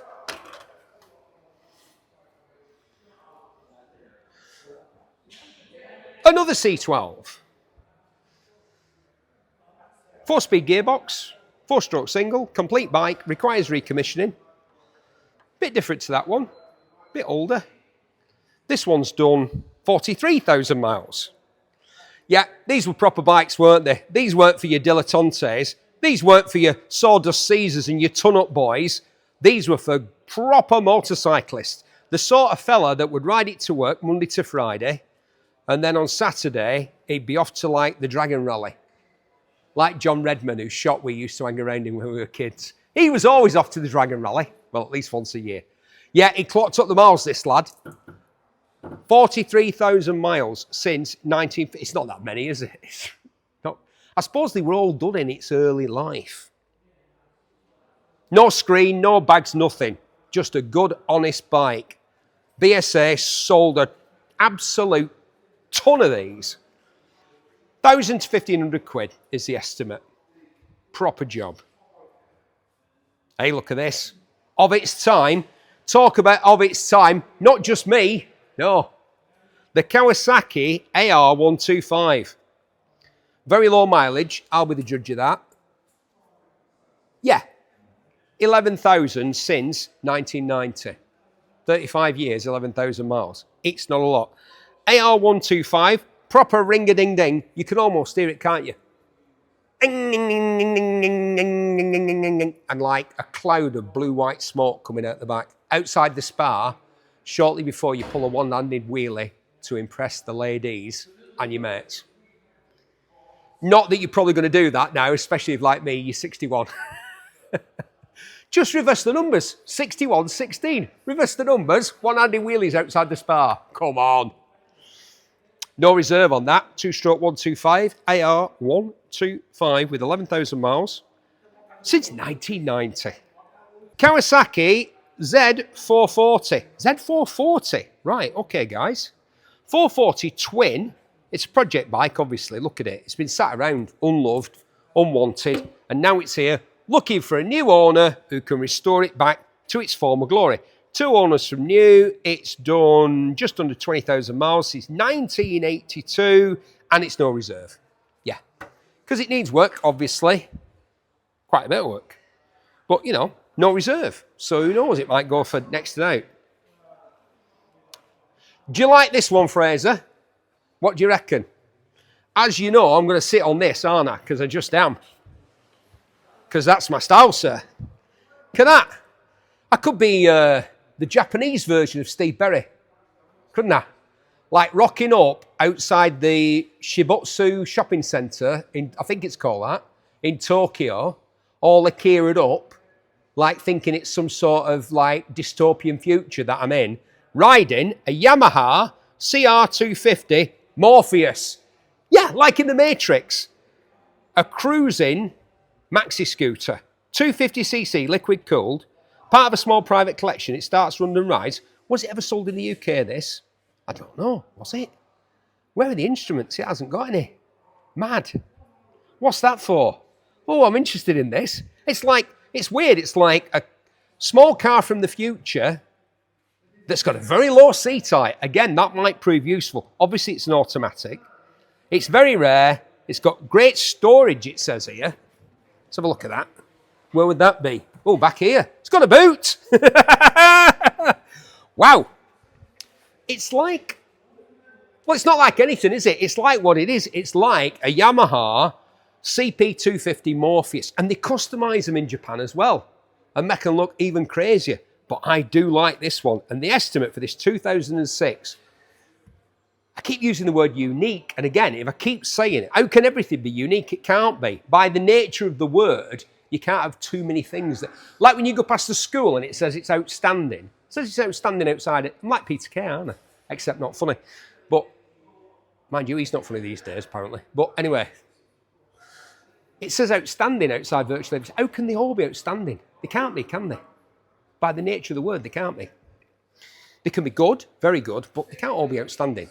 This is unique. I've never seen anything like this in the UK before. It reminds me, Fraser, do you remember that Honda Rune that we had? That crazy Honda sort of future cruiser, cyberpunk type thing? It reminds me of that. Straight out of the pages of, is manga the comics and anime the... Yeah, because anime is animation, isn't it? I've never really worked that one out. I've just worked it out on camera. Animation is the films, manga's the comics. Straight out of an anime or a manga. I'll cover all the bases there. Yamaha make great motorcycles. So does Zontes. I thought it was a Yamaha MT, sorry. It's a Zontes. I think I went there on an all-inclusive with the ex-wife. You know, we got the holiday off CFAX. That's how long ago it was. It's a Zontes ZT. Hey, we're in a world where there's a motorcycle brand called Bender on sale in the UK. So I'm not going to go at Zontes. Zontes ZT125-U1. Right, okay. So it's a 125. That's good. We've established that. One owner bike. Adventure looking. I'll tell you what, it's starter bike. It's a great looking bit of kit and well equipped. Oh, is it Chinese? Yeah, like that amazing portable computer in your pocket. Like the one that Fraser's filming this on. Chinese. Yeah, amazing. Look at that for a 125. If you just started out and you had one of these, you'd be happy as Larry, wouldn't you? It's got rider modes. It's got a... Look at this. It's a 125 single. It's got rider modes. It's got a slipper clutch on a 125 starter bike. It's got LED lights, fantastic MPG. We've got the V5. It's not due an MOT until next month, October this year, because it's a 2022. If I was just starting out and that's what I got to ride round on, I wouldn't care. I've noticed they haven't really put the name anywhere on it, which is probably why I thought at first glance it was a Yamaha. Oh, there it is. Thank you. Fraser's pointed out that it's actually on. It's on the brake calipers. That doesn't mean it's the name of the bike, Fraser. That could say Brembo, but they don't make motorbikes. I'm not having a go at Fraser. He could make me look very bad indeed if he chose to. And he frequently does. Thank you. I reckon you'd be laughing. Get this for the young person in your life and say, off you go on a lifetime of motorcycling adventures. Not a bad place to start with an estimate, we reckon, of about 1,500 quid that's going to go for. Fantastic. This is the one, isn't it? 2008 Ducati Desmo Sedici RR, the road legal MotoGP bike with a V4 engine, 1,000 cc's, and 30 £1,000 of extras. Now, I don't really get that. You've already got a Desmos HE-RR. How on earth can you spend an extra 30 grand? I mean, yes, it's got carbon discs. Yes, it's got Dimag carbon wheels. I'm not sure how much of that comes as standard or how much has been added. £30,000 has been spent on a motorcycle, which would have been one of the most exotic and expensive motorcycles it was possible for a human being to buy back in 2008. This one was owned and has only ever had one owner by a local, well-known motorcycle racing personality. He participated in all kinds of different motorcycle sport, and he had a bit of brass because not only could he afford a Desmos HE-RR, he could spend 30 grand on it, including the number plate, which if you come around the back. So this is the D16RR. So he's got D16RR X, and he's got carbon fibre numbers, or he had carbon fibre numbers. It's just an astonishing motorcycle. And even though it was built to do a job, because they're Italians, they couldn't help themselves. They had to make it look beautiful as well. We estimate that this fantastic piece of kinetic art, because that's what it is, just look at it, will sell in our sale this Friday for between £50,000 and £60,000. But remember, you can't bid unless you're registered. So get on our website, get to Manor Park Classics, register to bid, and who knows, it could be you. Just like the lottery, it could be you. Moving swiftly on to another Ducati. It's funny because this is an amazing bit of kit, but after that, it's a 2015 1299 Panigale S. Wow. Yeah, what a bike. 205 brake horsepower. A 205 brake horsepower beast. 14,000 miles on the clock. It was part of a private collection. It's loaded with all kinds of extra bits of carbon fibre all over the place. It's got a tracker on it. Very wise, very sensible. We've got 5 service stamps for it. We've got 2 keys. We've got the V5. It's 10 years old. It's done 14,000 miles. It's got, did I mention, 205 brake horsepower. Wow. I remember when 150 was a big deal. 205. And bearing in mind that Desmos HE-RR, I mean, the top of the tree, 50 to 60k is the estimate. What do you think the estimate on this one is? Go on. £9,000 to £9,500. Yeah. Not a lot, is it? For an absolute, a 2-wheel Ferrari, that's what that is. Except better. Oh, here you go. Oh, it's my era, the 90s. Pure motorcycle, nothing added, nothing taken away. And the best looking motorcycle ever made, in my humble opinion. Not so humble opinion. 1998 Ducati 916 SPS. A stunning low mileage example. It's done just over 5,500 miles from brand spanking new. It's got Termagonis. Of course it's got Termagoni exhaust. We have the originals if you'd like to put them back on it. It is part of a limited edition, the 916 SPS. Strictly limited to the number of bikes that Ducati thought they could sell. This one is 260. Don't knock Ducati in this period. They came out of a very rocky time where they were building bikes that were utilising what they could get their hands on. The engine design was a bit out of date. When they came out with the 916, they stunned the world, didn't they? The motorcycle world, at least. Well, they stunned me. I know that for a fact. And this, the 916 SPS, is the best looking example with the single seat unit, as opposed to the Biposto, which itself is a fantastic looking bike. But this one, the SPS, with the extra stuff on it and all this lovely carbon fibre loveliness that the previous owner has added, £18,000 to £20,000 is the estimate. Making that Panigale look cheap, isn't it? £18,000 to £20,000 the estimate on the 1998 Ducati 916 SPS. The best looking motorcycle ever made. Look at that. What a thing. What a beautiful thing. Ducati 900 SS. Senna tribute, a Ducati tribute to the great man who loved motorbikes and was one of the most talented car racers of all time, as I'm sure you're well aware.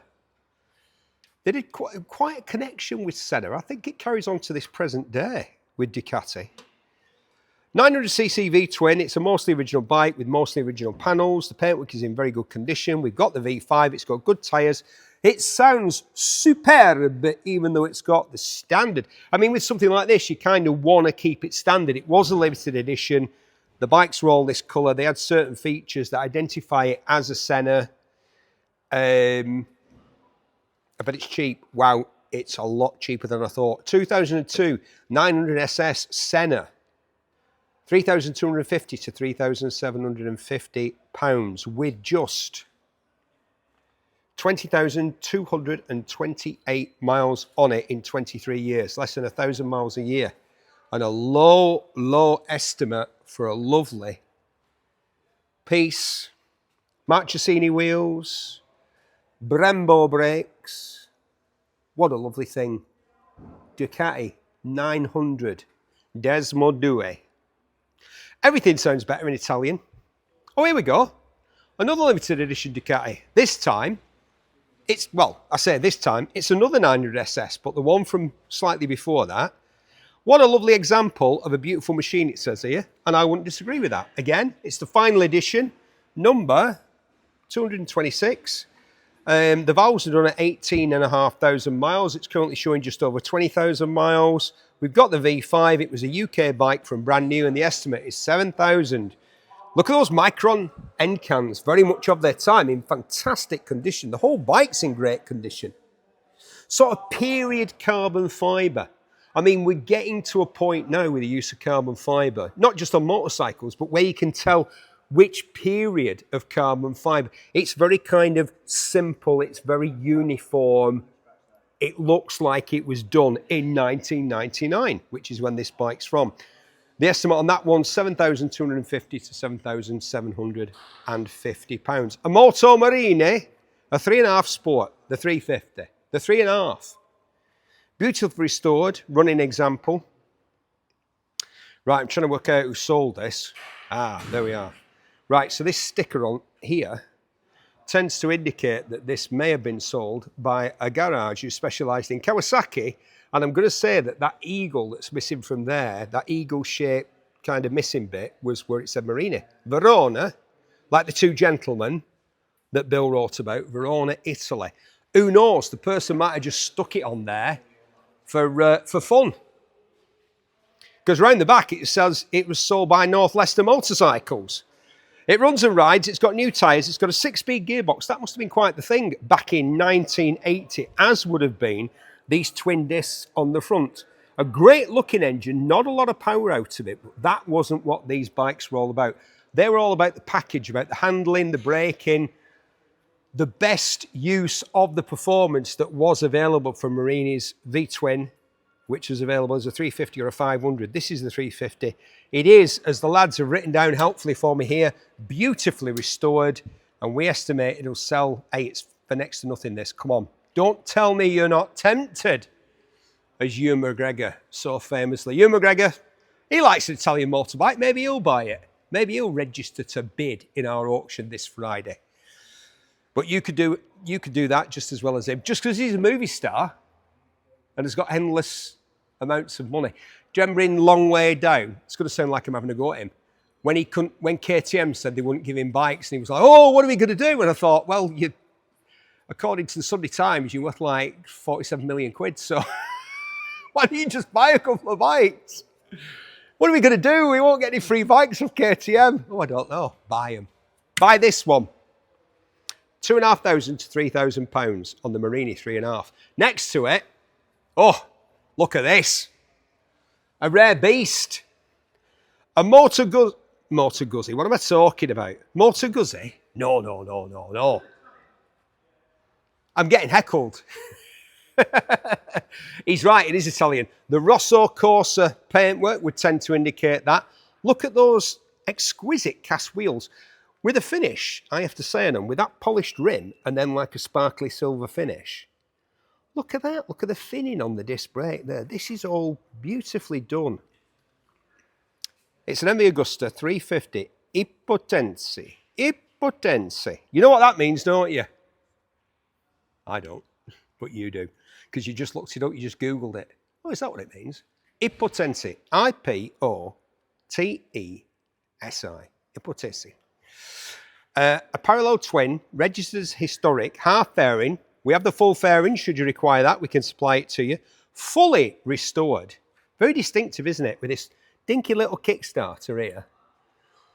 This is a thoroughbred bit of racing machinery. Some very sophisticated aftermarket rear shocks on there. Wow, the restoration on this is fantastic. Not exactly a tourer. Although those bars are fairly flat, I would imagine the riding position would be relatively comfortable for a compact machine. You're meant to get tucked in on one of these though, aren't you? 1977. It doesn't look like anything else from 1977. Very distinctive looking motorcycle. 4,000 to 4,500 for a motorcycle, proudly carrying one of the greatest names in the history of motorcycling, Augusta MV, or MV Agusta, as we would more normally call it. 4,000 to 4,500 pounds. Says 1,000 miles on the odometer. Full restoration on it though. A superb example of the 350 Ipotesi MV Agusta from 1977. There's another Ducati here. If I can just shimmy and you can just get a move on, Fraser, and get yourself round here. Thank you, sir. The Ducati 1098. I've been one of these at Imola, but let's draw a veil. No, was it Imola or Misano? I've fallen off at quite a few circuits. We've all fallen off. Maybe not just as many times as I have, but, you know. Yeah, it was Misano. Bike was completely destroyed. I was all right, so who cares? Well, I care, but I'm much more interested in people. I think, you know, most people in motor racing are like, yeah, these are just machines, they're not people. But sometimes the machines are beautiful like this one, and I did feel bad. If it makes you feel any better, I felt bad.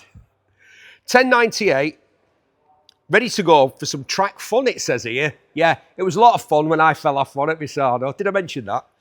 So it's 5,500 miles, some news showing. The belts were done at a Ducati specialist at 5,399 miles. It's done 5,500, so they've just been done.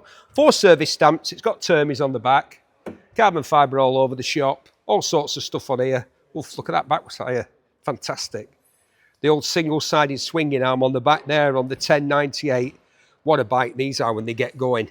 This will put fire in your belly for, we reckon, the 2008 1098 one-owner road-registered track bike. Great, you can ride it to the track, bin it, and then phone up the lady wife or whoever, probably a mate actually. Better idea than phoning herself and saying, can you give me a lift back from Donington or Brands or Tycross, wherever it is. Castlecombe. He said, naming lots of circuits where he'd fallen off. Cadwell.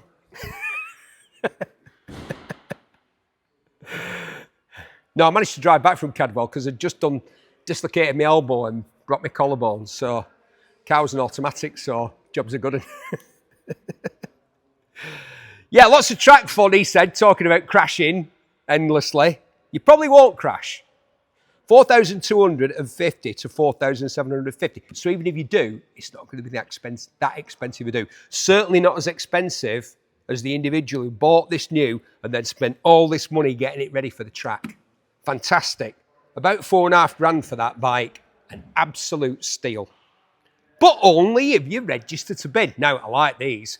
I liked them when they're new. I like them now. I think they've worn really well.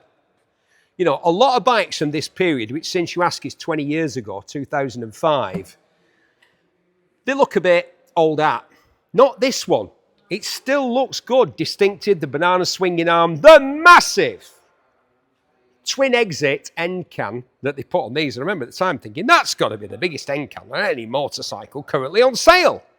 And it probably was. Big booming V-twin, 6-speed manual. We've got the pillion seat. We've got the cowl as well, but we've got a seat for it. If you want to try and persuade somebody, there's no pegs. If you want to try and persuade somebody to purchase themselves back there, I can't believe how cheap this is. I am absolutely shocked and stunned. 20,000 miles on it. We've got part and service history, 2 keys and the owner's manual. It's 20 years old. It's covered. 20,000 miles from new. It's had a life. It's not in Concours condition, but it's in very good condition. And the price we reckon is between £2,250 and £2,750. These are only our estimates. That is an awful lot of motorcycle for the money, should you be the person lucky enough to win it in our auction this coming Friday. I like the Falco, which was the kind of sport touring version of that. It was just a bit more usable for my money. And I had 2 of them, both on 6-month loan from Aprilia. Thank you, Aprilia. And I really liked owning them. I keep looking to see if they're coming down in price. I think they're going up again, the Falcos. Don't think we've had one in this sale here. But we have had, oh, here's another bike I've had. An MV Agusta Brutale. I had one a bit bigger than this. This is 2016. It's the 800RR. Oh, look at that. Look at that. Bellissimo. God, look at that. What a great looking bike. Look at that back wheel. Look at that front wheel. Look at the whole thing. It's very compact, isn't it? Very muscular. Like me. No. It's much better than me. It's a 800cc triple, of course. Low mileage. It's got a recent MOT, Brembo brakes. It has a quick shifter. This thing's got rider modes. It's got a service USB input-output jobby. It's got 2 keys. It looks fantastic. It's fabulous. It says MV Agusta on it. It's sexy as hell. It's strictly, I was going to say it's strictly a one-seater affair. It's not. It's got rear pegs for a passenger. They'd have to be small or brave or both. And you'd have to know each other very well, which is no bad thing sometimes, obviously. A look at that, and could be yours, we reckon, in our sale, this MV Agusta Brutale, their version of the Ducati Monster. Bit saucier than the Ducati, bit rarer. This one's had all sorts of extra bits added to it. And it could be yours with just 7,500 miles on it in 10 years. Not a lot, is it? Nothing. You'd think there'd be more, but there aren't. Perhaps the guy was busy, or perhaps the girl was busy. Recent MOT, 7 grand, 7 to 7,500 on the MV Agusta. It's a 748 by Posto. Wow, this looks completely original and like it's just stepped out of 1998. Super low miles, let's have a look. Yep, 8,685 since 1998. In nearly 30 years, less than 9,000 miles.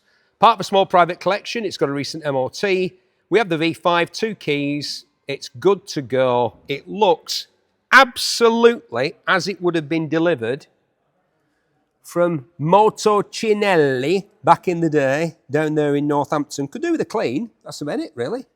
Tyres look newish. Are they Pirellis? They are Michelins. Not your old cheapos, proper stuff. Yeah. Needs a clean, that's it, ready to go. £4,500 to £5,000 on the 1998 Ducati 748 by Posto. Would you like a great big motorbike? Of course you would. Would you like a great big motorbike with a great big name? Well, try this one. The Harley-Davidson FLH TCUI Electroglide, not just classic, but ultra classic twin cam. FLH TCUI Electroglide Ultra Classic Twin Cam. What a name, what a bike. Look at the sheer size of it. 1460 V-twin, starts, runs and rides, got low mileage for the year. The year is 2000. The mileage is 30,000. A great example from a small private collection. It's got everything. It's got footboards for the rider. It's got footboards for the passenger. Full-length leg protection here with built-in storage.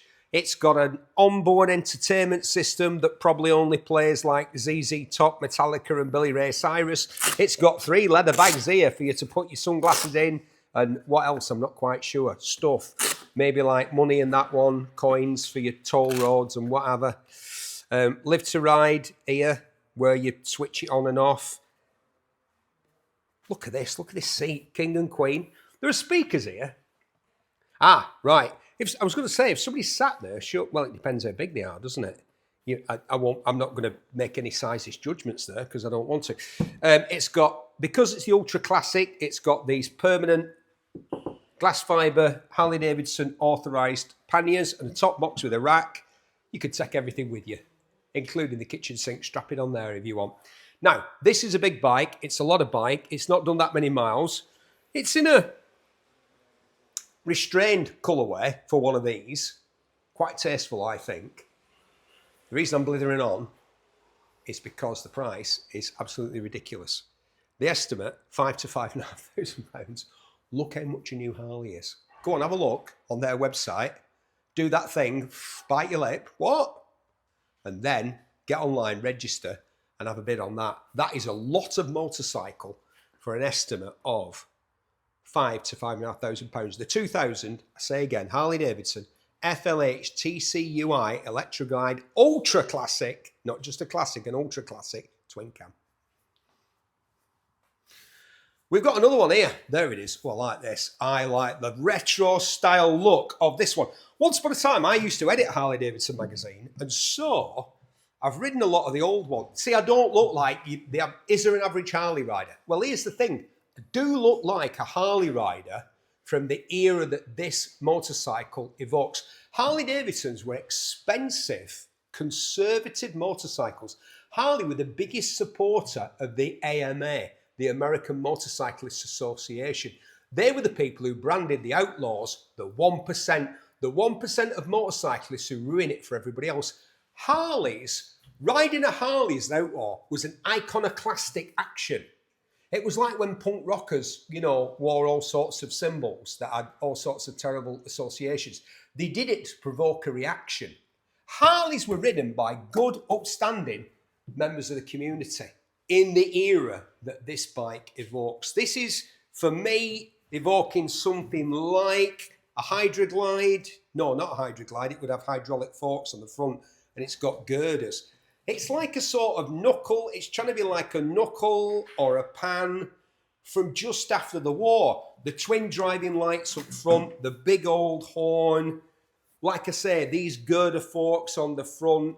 It's a soft tail, obviously, but it's aping a Harley-Davidson frame design from the late 40s, early 50s. Fabulous looking bit of kit. White wall tyres. Has it got white wall tyres? Of course it's got white wall tyres. Sport wheels. Of course it's got sport wheels. It's got a Perspex windshield there, these swept-back handlebars. What a fantastic looking piece of kit. Not necessarily a sort of chopper, bobber type bike, maybe a bit bobber type, what with only having a single seat, being strictly a one-person motorcycle. But it's got footboards, so it's more of a dresser, what they would call a dresser back then. But like I say, from a pre-outlaw era, really, when Harley Davidsons really, back then, were the sort of bike that the BMW GS owners of today would ride. You're responsible, respectable, plenty of money types who love a bit of motorcycling and have got the dosh to buy a premium motorcycle, which is what this is. Am I selling it? I think I am. 2007 FLSTS Springer Classic.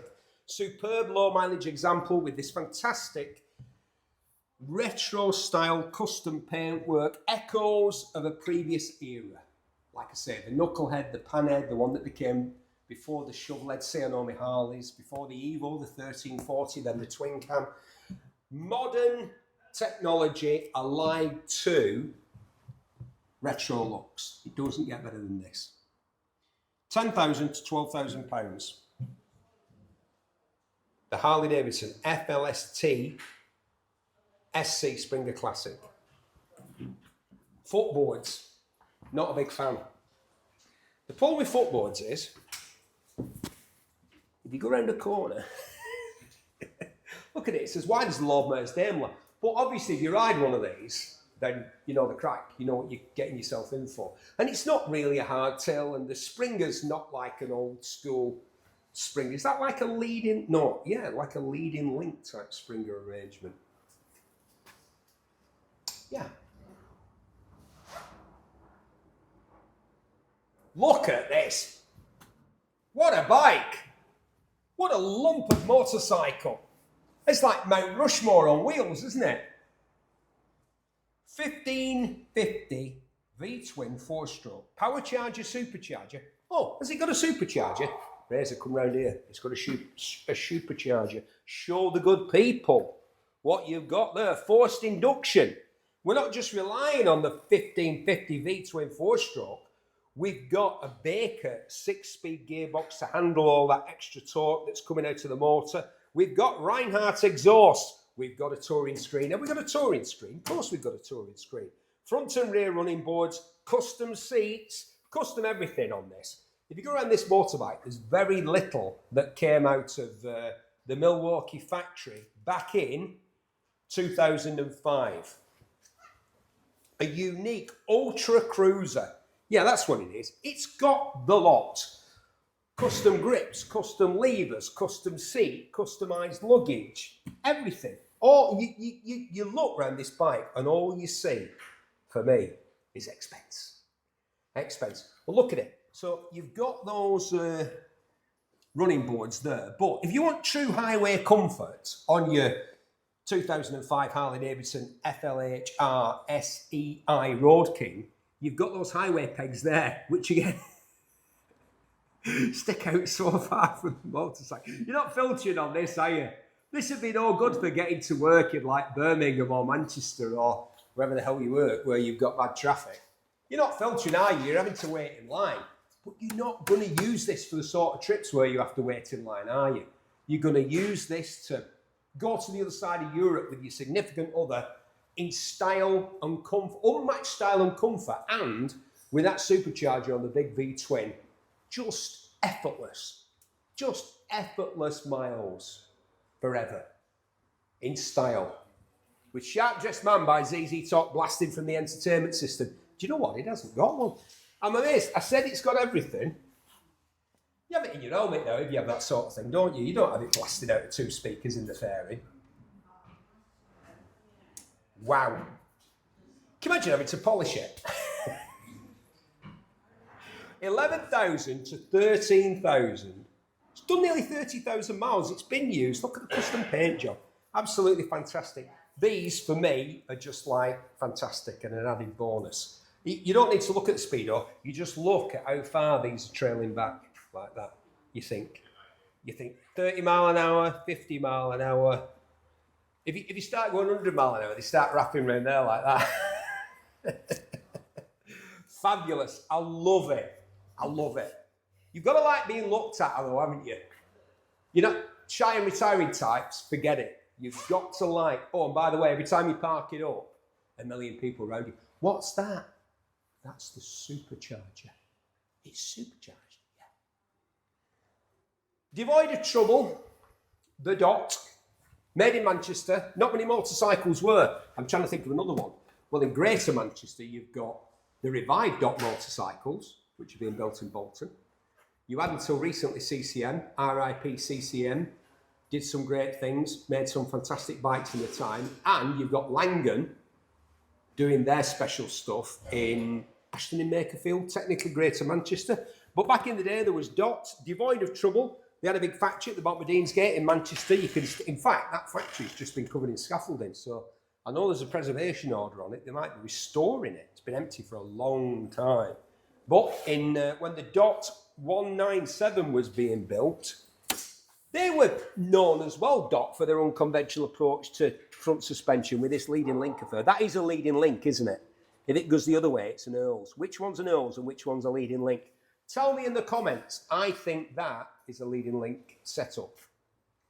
People will be going, Ben, you know nothing. That's an Earls fork. Or a Hossack. Yeah, a Hossack, you say. I love it. Dinky, distinctive, just the job. We reckon £3,000 to £3,500 on the Dot 197. Look at this lovely thing. Devoid of trouble. Dot. Great logo. Love it. What a great little thing that is. That is a Dot Scrambler 197, a collector's dream, it says here. 197 two-stroke Villiers engine. Like so many, they utilised a proprietary, yes, I say proprietary engine, manufactured by Villiers. This is a competition bike, a truly stunning example. We've got the buff logbook, the original bill of sale from 1951. My dad was a dot man. He had one of these. He had a dot and he had an Ariel Square 4000 that my grandfather got in some sort of dodgy deal. And my dad said, I've told this story before, I'll tell it again. My dad said to me, you know what you want to do? You want to go and get my Ariel out of the lodge? He went over a bridge and it was icy and the bike ended up in the lodge. Fortunately, my dad didn't go in the lodge. He's 88, my dad. And he remembers his Ariel, he remembers his dot, but he doesn't remember his RD400. I kept going on about it and he was like, I didn't have Yamaha, I never had it. And then he couldn't believe, he'd only had it for like a few months. I couldn't believe that he couldn't remember having an RD400. But he remembered his Ariel and he remembered his dot motorcycle made in Manchester, England. Look at that, it proudly says it there. And that badge on there, look how fantastic this thing is. The Villiers engine, little kickstart there, beautifully restored. I'm not sure why the speedo's down there. I would imagine it's, so when you stood up, is that a rev counter or a speedo? It's going to be a rev counter, isn't it? Yeah, of course it is. No, it's a speedo. And they're not foot pegs, are they? They're like foot shelves. Look at that. You wouldn't have been any use with these pumps, as he would have called these pumps, my granddad. They'd be no use to you. You'd want big hefting boots to ride this dinky little bike. I love it. Where are you going to find something like that for the money? We reckon that's going to sell in our auction this Friday. Get registered for between £5,000 and £5,500. The 1951.197 Scrambler. Avanti. Avanti, it means forward, Fraser. This word.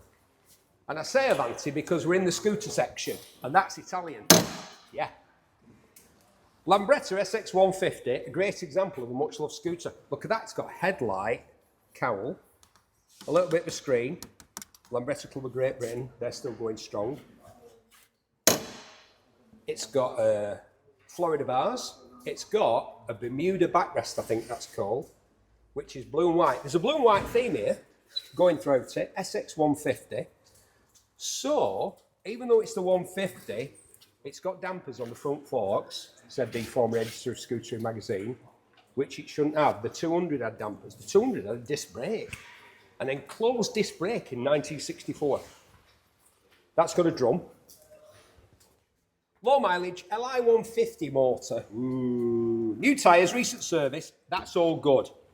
What a great looking bike. Actually, this looked like some thought went into all of this. He's got some flags here like they've got up on my road in Salford where I live. Proudly flying the colours. And you've got a Tamla Motown flag as well. And you've got one for Trojan Records. Bit of Scar, bit of Northern Soul.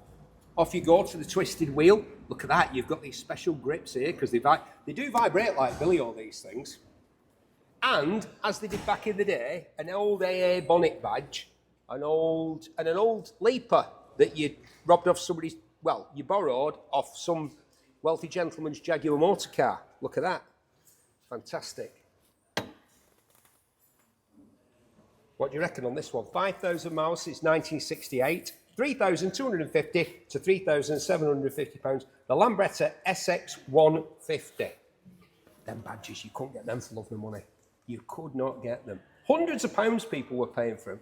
And then me and a few other people, not just me, but a few other people, realised we thought, we haven't got any more Lambretta spares in the UK. What should we do? Do you know what we did?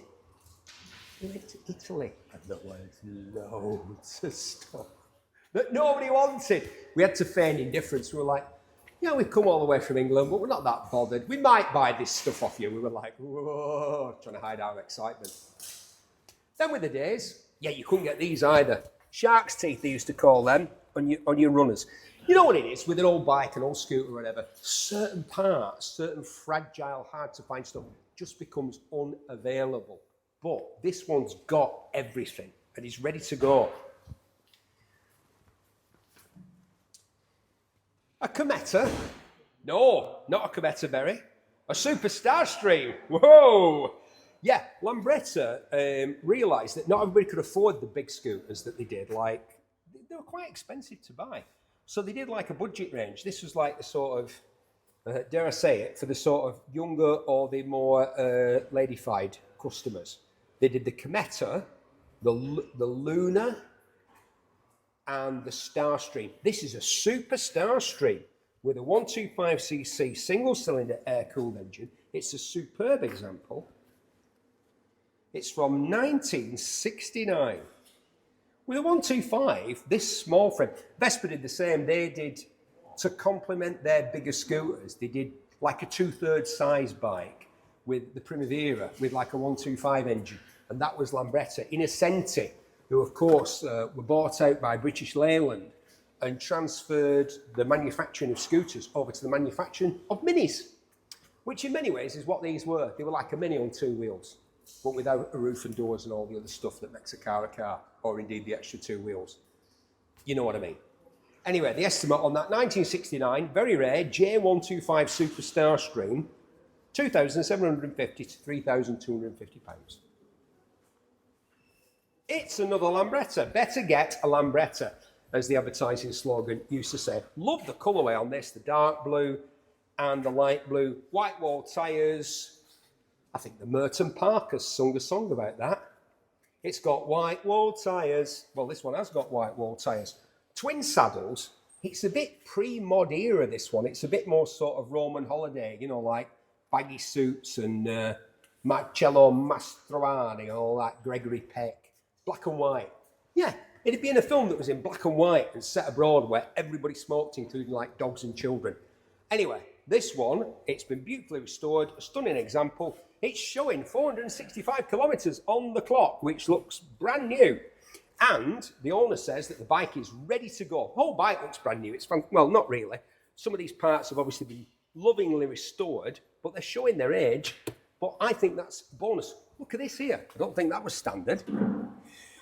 This must be for like getting children or like small dogs or something. And you know, I can't imagine why else it's there. To protect the mudguard. LD125, 1957, £2,750 to £3,250. Here's Honda's take on a scooter, which was to say, we don't really like scooters because they're inherently unstable. That's what they thought, right? Not what I think. Because they've got those diddly little wheels. What if we could incorporate the best bits of a scooter, like the ease of riding, the ease of operation, the weather protection, with the bigger wheels of a motorcycle, and make it easier for everybody else to use, so you don't have to like climb on it and it seems massive, because you can step through. You can step through, and thus created the world's most successful internal combustion engine vehicle, the Cub, the Super Cub. In fact, a C90. Oh, this is a C70. Last of the round headlight models, it says here. 13,300 odd miles since 1982. It's got a top box. Of course it's got a top box. Put that dog in the top box. It's got a top box. It's got a 3-speed semi-automatic gearbox. It's registered as historic. It has been fitted with a Lifan 110cc engine. Yeah. So it's got like a crate engine, based on the original design, of course, which will make sure, even though it's done 13,000 miles, that engine hasn't done 13,000 miles. It's had a recent oil change and a new battery. We estimate 1,500 to 2 grand on the 1982 Honda C70 with the Lifan 110cc. Call it like a pit bike engine, don't they? I think it's a bit better than that one. Yeah, not much else to say. My pal will like this. One of my best buddies. He likes a wonky moped. And this, my friends, look at this shopping basket on the front. I love it. Fantastic. A Honda NC50 Express. No reserve on this. Totally original. Totally and completely original. Look how well made it is. All this wear and all this use, and there's not a single there's no wear on the seat at all. Can you imagine? Nearly 9,000 miles on this little thing. And strictly warning here, like on a rally chopper, warning, operator only, no passengers. The number of people that must have sat on that little rack at the back. What a great design. A motorised bicycle, isn't it? A proper shopping bike. Simple to operate, cheaper than walking. But not to buy now. 1981 Honda NC50 Express. There is no reserve.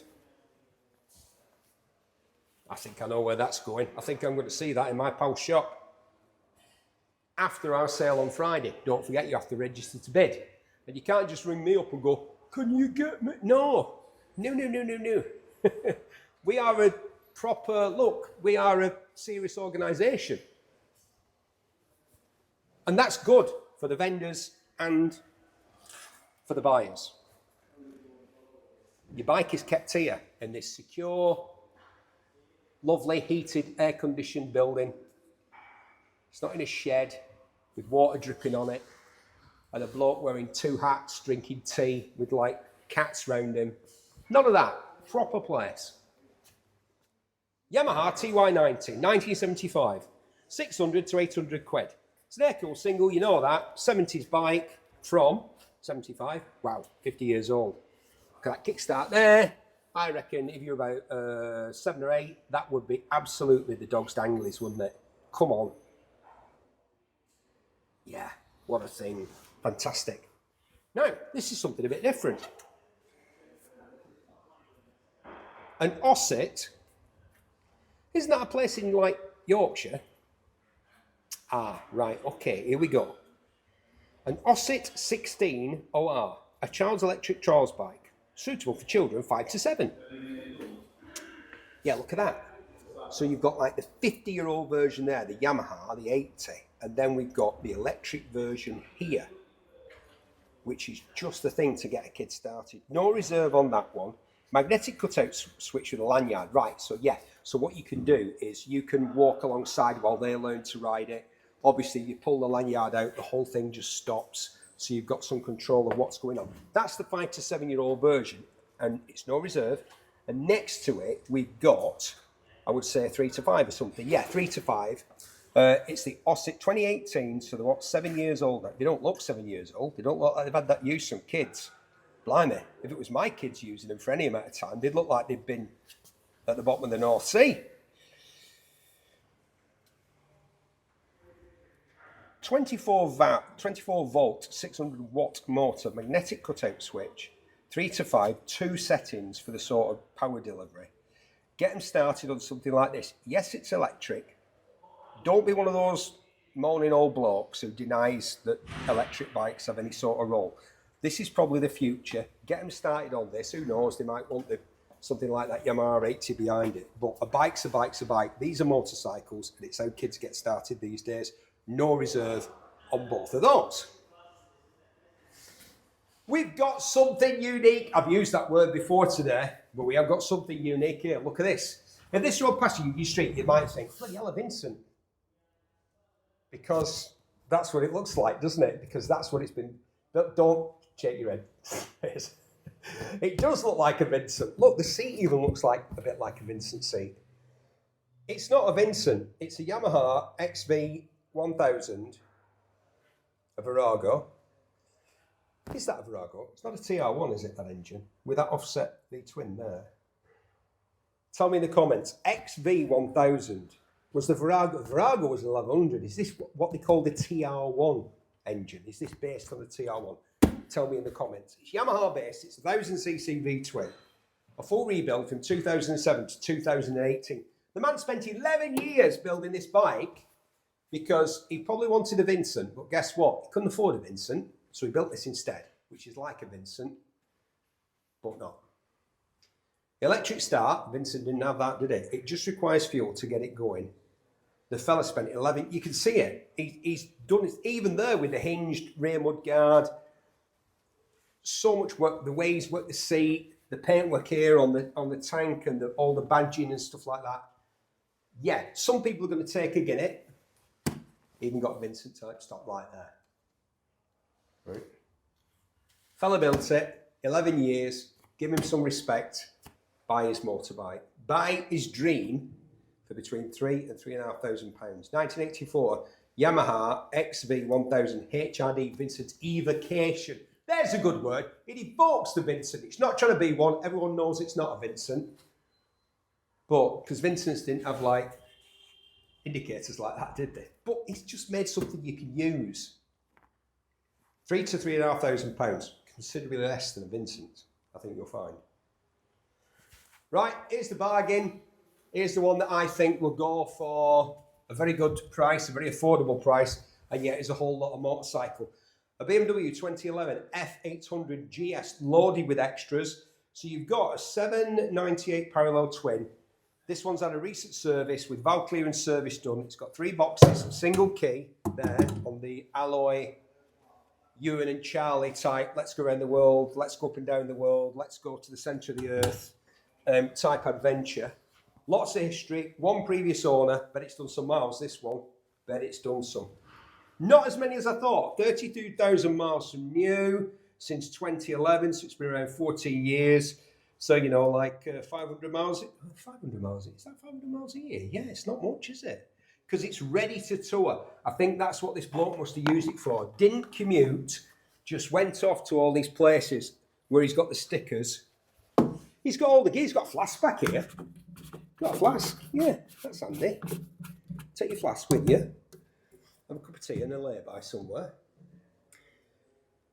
32,000 miles. Oh, it's cheap. Well, we think it'll go cheap. These estimates are only estimates. Sometimes on the day, people have a Madden and they spend a lot more money than they thought. Sometimes we all look at each other and think, how can that only be worth that? The estimates are just that, estimates. You can't bid unless you register. BMW F800 GS from 2011, we reckon ready to go. Extra lights, extra horns, loads of luggage, ready to go. £3,000 to £3,500. Kawasaki Versys 1000. My pal Pete's got one of these. He thinks it's a fantastic motorcycle. And he's right, it is a fantastic motorcycle. This one's from 2015. A superb all-rounder the lads upstairs have put down on my notes, and they're not wrong. 1043 inline 4 service stamps. We've got the book pack. It's got 3 boxes of luggage on the back. Is that Kawasaki's own luggage? Might be Gibby or somebody like that. It's high quality. Yeah, it's good stuff. It's in great condition. It's got a clean MOT. In other words, no advisories on the MOT. It's only done, even though it's been around 10 years, done less than 15,000 miles. It's in great condition and it's available in our sale here, the September sale, the September bike sale at Manor Park Classics. In lovely leafy Cheshire, available, we reckon, for between £4,250 and £4,750. The Kawasaki Versys 1000. It's a big bike. Look at the size of this bugger. Look at it. A brute of a bike. BMW K1600 GT SE. You're thinking, because Fraser's going to come in now and show you the details, and you're going to think, Steve, that's like a brand new bike. Well, yeah, it is like a brand new bike. It's from last year, and it's done 423 miles. Apparently, the bloke who's owned it didn't like the colour of this one, and he got a good deal on the latest, greatest version of it, so he's got rid. That must be nice. I don't blame him. If you've got the brass, why not? You only live once. K1600 GT SE.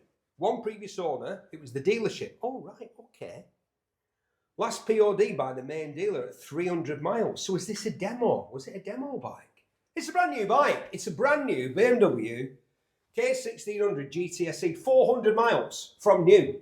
Sold last year. Not a mark on it. Not a scratch, not a mark. Nothing.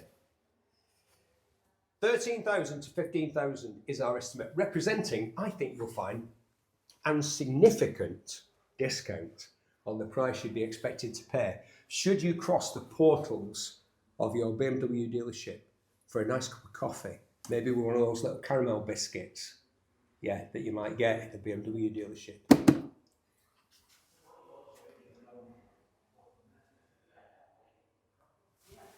I had one of these, not this one, a previous version with the 1150 motor.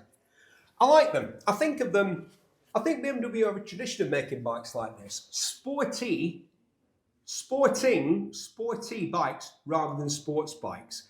Ducati often get credited with creating that category of motorcycle with the Monster back in the 90s. But I would go back to the 30s and Triumph with the Speed Twin.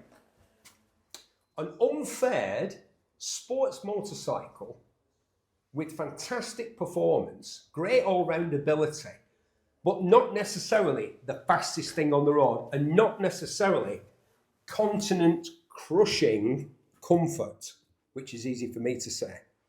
It's an all-rounder, great-looking bike in fantastic condition. 2019 this one's from, the R1200R. I had an R1150R. I liked it. I can't remember whether I sold it. In fact, the other day I was thinking, I wish I hadn't sold that BMW. I think the one that I had, it was a little bit lacking in character, i.e. it didn't break down, everything worked. I was used to the Ducatis.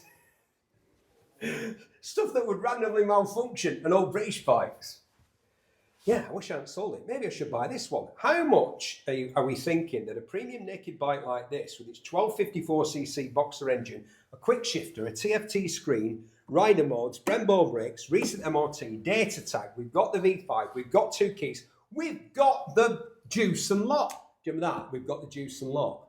Do they still have juice and do they still say that? I don't know. Right, 2019, what's the mileage on it? Less than 10,000. Right, that's good. It's in fantastic condition. The price? 6,250 to 6,750. Bargain. Bargain. I love it. It's classy, isn't it? Yeah. In the corner, the Honda. I rode an original Pan-European a couple of weeks ago. I might have mentioned it. Might have been a couple of months ago. I was just impressed how good they were. They were fantastic. No wonder the cops gave up their BMWs. Do you remember when that happened? I thought the cops would never give up their BMWs. When the original Pan-European, the ST1100 came out, they did. It was such a good bike. This one, they say, is even better. The ST1100 turned into the ST1300, a V4 fuel-injected, shaft-driven motorcycle. This one's had 2 owners. The current one is 2004. It's a 2002 bike. Believe it or not, it's 23 years old. It's got the owner's manual, the service book, the written log of work completed. Oh, that's interesting. An electric screen, so you can vary the height thereof. Genuine colour-coded top box and side panniers. You are fully equipped for any kind of journey as long as you stay on the paved highways, which I would imagine you would. It's done. Has it done big miles? It's done biggish miles. 55,000. 55,000 since 2002. So a couple of thousand miles a year. That's it, really. It's got everything. These are great. That engine, that V4 engine and shaft drive, smooth. These are so smooth. No reserve. Wow. Touring comfort. You don't need a GS or a Tiger. They're really good. And that's for nothing. Think about it. What did we say reserve was? Oh, no reserve. It will sell. Triumph Trophy 900 2000, made for touring. Again, off you go.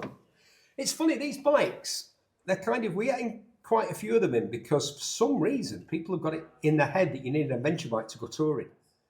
Whereas in the year 2000, 25 years ago, we thought a bike that looked like this was built for touring because they are. They're great at it. They've got big torquey motors like the 900cc triple that's in one. They've got loads of luggage built in from the factory. This one's just got panniers, no top box on the back. You've got to say, right, love, that's your pannier, that's mine. Can I have a bit of yours? Can I put these shoes in there? Which shoes? There's already some of your shoes in there, but I need these shoes as well. There's me going with the stereotypes again. Maybe your life's not like that. But built-in luggage, great weather protection, all-day comfort in the saddle for both of you, and just like genuine high-speed, effortless cruising capability. From the Triumph, I bet it's cheap. Oh, didn't realise it'd be this cheap. With 22,000 miles, less than 1,000 miles a year, just used for holidays, high days and holidays. Come on, love, it's the second week in September. Let's go around the Trossachs on the Triumph. Who wouldn't want to go around the Trossachs on a Triumph? You could be doing that for between 1,000, yes, 1,000 I say, 1,000 and 1,500 miles. Valid MOT, starts, runs, nothing wrong with it. You could take it away tomorrow. I like this. I like this. It's a Honda. A Honda paying you, Berry? They used to. Not to say things, but to like host things. Believe it or not, once upon a time, people used to think that me speaking was something that should be paid for. Yeah, not anymore. Honda VFR400 FD. Wow, surely the ultimate incarnation of the Honda VFR. I can't believe this bike is 15 years old. It looks so contemporary. It's got 9 service stamps, 6 main dealer, a recent MOT. We've got the owner's manual. It's got built-in 3-box luggage, thanks to Givey, the mono key system. I think that's because one key opens all 3 boxes. Yeah, you don't want 3 keys, do you? Pen in the backside. You won't get a pen in the backside with that custom saddle, would you? He said, segueing into the custom saddle. 1257cc V4. Is there a better engine? A smoother engine? Look at that. Where's the lever? Oh, what's going on here? It's DCT. 2010 and it's DCT. Wow, that's been around for 15 years. Heated grips, spot lamps. Yeah. Wow. We've got the V5, we've got 2 keys. It's done 35,000 miles. It's going to be a damn sight cheaper than it was when it was new. It's great, 35,000 miles. Yeah. There's evidence of wear, but it still looks fantastic, as I'm sure you'll agree with Fraser's camera work on here. It'll be like, I'm loving that, Berry. I like the styling. It's bold. Bold styling. 2,500 to 3 grand. 2010 Honda VFR 1200 FD DCT. 1991, and we had new Triumph Hinckley. The bikes were built in Leicestershire, and this is the Trophy 900. It was the second Trophy 900 to be registered under new Triumph's reign, the 56th built. It's a triple, of course, a 3-cylinder, and I don't know why I said that. A triple is a 3-cylinder. There's no need for me to confirm that, is there? But I did. It's very much in the what we used to call a sports tourer. So it's halfway house between the two. They would have called it like a GT if it was a car, but we're not car people, we're bike people, so we call it a sports tourer. Like the Honda VFR400 or 800. It was meant to be quick, but not as quick as like a true sports bike, and it was meant to be comfortable and easy to ride, but not like a true touring bike. So the best of both worlds. We reckon, well, it's got no reserve. Wow. What mileage is on it? 42,000. It's been used, it's been loved, it's been looked after. It's got 42,000 miles on it. It's one of the first 2 Trophy 900s that were put on the road in the days of new Triumph. Under the Triumph are doing brilliantly and have made some fantastic bikes over the last 35 years. Some great bikes, including this one. Yeah, and it could be yours, no reserve, in our sale this Friday. Speaking of the Honda VFR, as I just did, 1997 Honda VFR750D. I like the styling of these. The previous one was a bit too conservative. This is a bit more aggressive, I think, with the twin headlights like that. This one's done some big miles, I feel. Yes, he looked at the fork legs and thought, this one's done some big miles. Yeah, 84,000 big miles. Yeah. Runs, rides, a nice example. We've got the V5, we've got the keys. 2 owners, the last one since 2006. Did I mention it's got 84,000 miles on it? It has. Paintwork's still great. It's a Honda. You can see the wear in other places, but that's because it's done 84,000 miles. And as you'd expect, the estimated price reflects that. We reckon this Friday it'll sell for between 1,200 and 1,700 of your English pounds. 1997, the iconic V4. Yep, 750. Moving on. It's funny, we have a lot of bikes that have got big miles, and we have a lot of bikes that have got virtually no miles. It seems there's like, but that's the way people's lives go, don't they? I mean, you know, I had bikes that I bought, I used all the time, and then a few days later, I was a married man with 3 kids, 2 dogs, and a 6-bedroom house that needed completely renovated. The motorbike got put in the back, then it got pulled out again. Yeah, there's always a story, isn't there? There's always a story. Every bike's got a story. And this one is a 2002 Honda VFR400 F2. UK bike, been in a collection for a while. We've run the bike off a pack. It needs a battery, so we know that it runs, but what we didn't find out when we did that was the mileage on it. It's been used, it's missing a mirror, the paintwork's great, it's got nothing like the wear on the front end of the fork legs of the previous bike. Yeah, no reserve on this one. The 2002 Honda VFR400 F2. It runs, like we say, we've got one key, it's a UK bike. Take a chance, no reserve, why not? Like I said, it runs. Would it get through an MOT? It's got good tyres, can't see anything hanging off, the exhausts are good. Yeah, this is the one with the exhaust coming out here, Ducati style. I like this, I really like it. No, you buy them. You get registered and you buy them. I've got enough bikes. You've never got enough bikes, true. Now, some people think that this was the bike that was in Purple Rain. Do you remember that film Prince made where he rode a motorbike? Because this is a Honda Silverwing, the GL500 DC. 499 V-twin, part of a small private collection, one seat, where the back seat would have been, a bit of a sort of, surely that's homemade, yeah. A bit of bodywork with a rack. Why not have a luggage rack there instead? You're going to ride it. You don't want somebody else going on the back. It's got the foam grips that we all put on our tuned up 2-strokes because they used to vibrate like billiard. It's electric start, of course. Does it have a Kickstarter? I don't think it does. No, sir. No, the one that Prince rode in Purple Rain was one of those 400 automatic Hondas with a Vetta fairing. Because I always thought it was a Silverwing, and I looked it up the other day. I thought, I'm sure. I looked at the saddle and I thought, that fella wasn't getting on. I mean, the seat is low, yes, but it was one of those automatics. He couldn't ride a bike with a clutch and gears. Not in them Cuban heels. I've tried. Big miles, 33,000 since 1983. Pretty original. We've got the keys. Is it MOT exempt? Yeah, 83 it is. So a UK bike from new. It's got this unusual setup. We've got loads of luggage space and all that sort of stuff.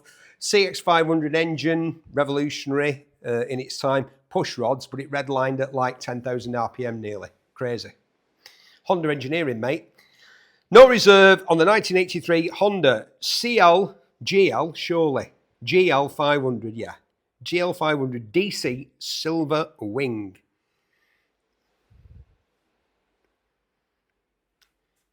The real thing, a gold wing.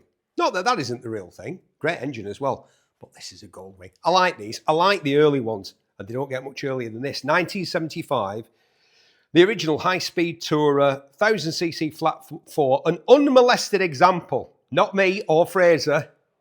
We've both been there.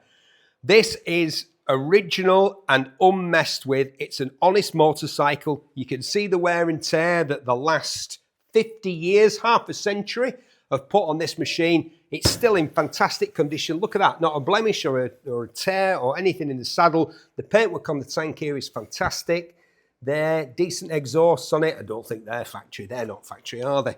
They almost look like 2-stroke exhausts. Crazy.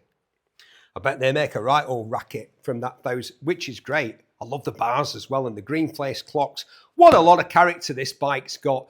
You know, if you were thinking about something like, I don't know, a VMAX or a early Triumph Rocket 3, new Triumph Rocket 3, not the old one, maybe think of this as like a muscle bike, a high-speed touring muscle bike.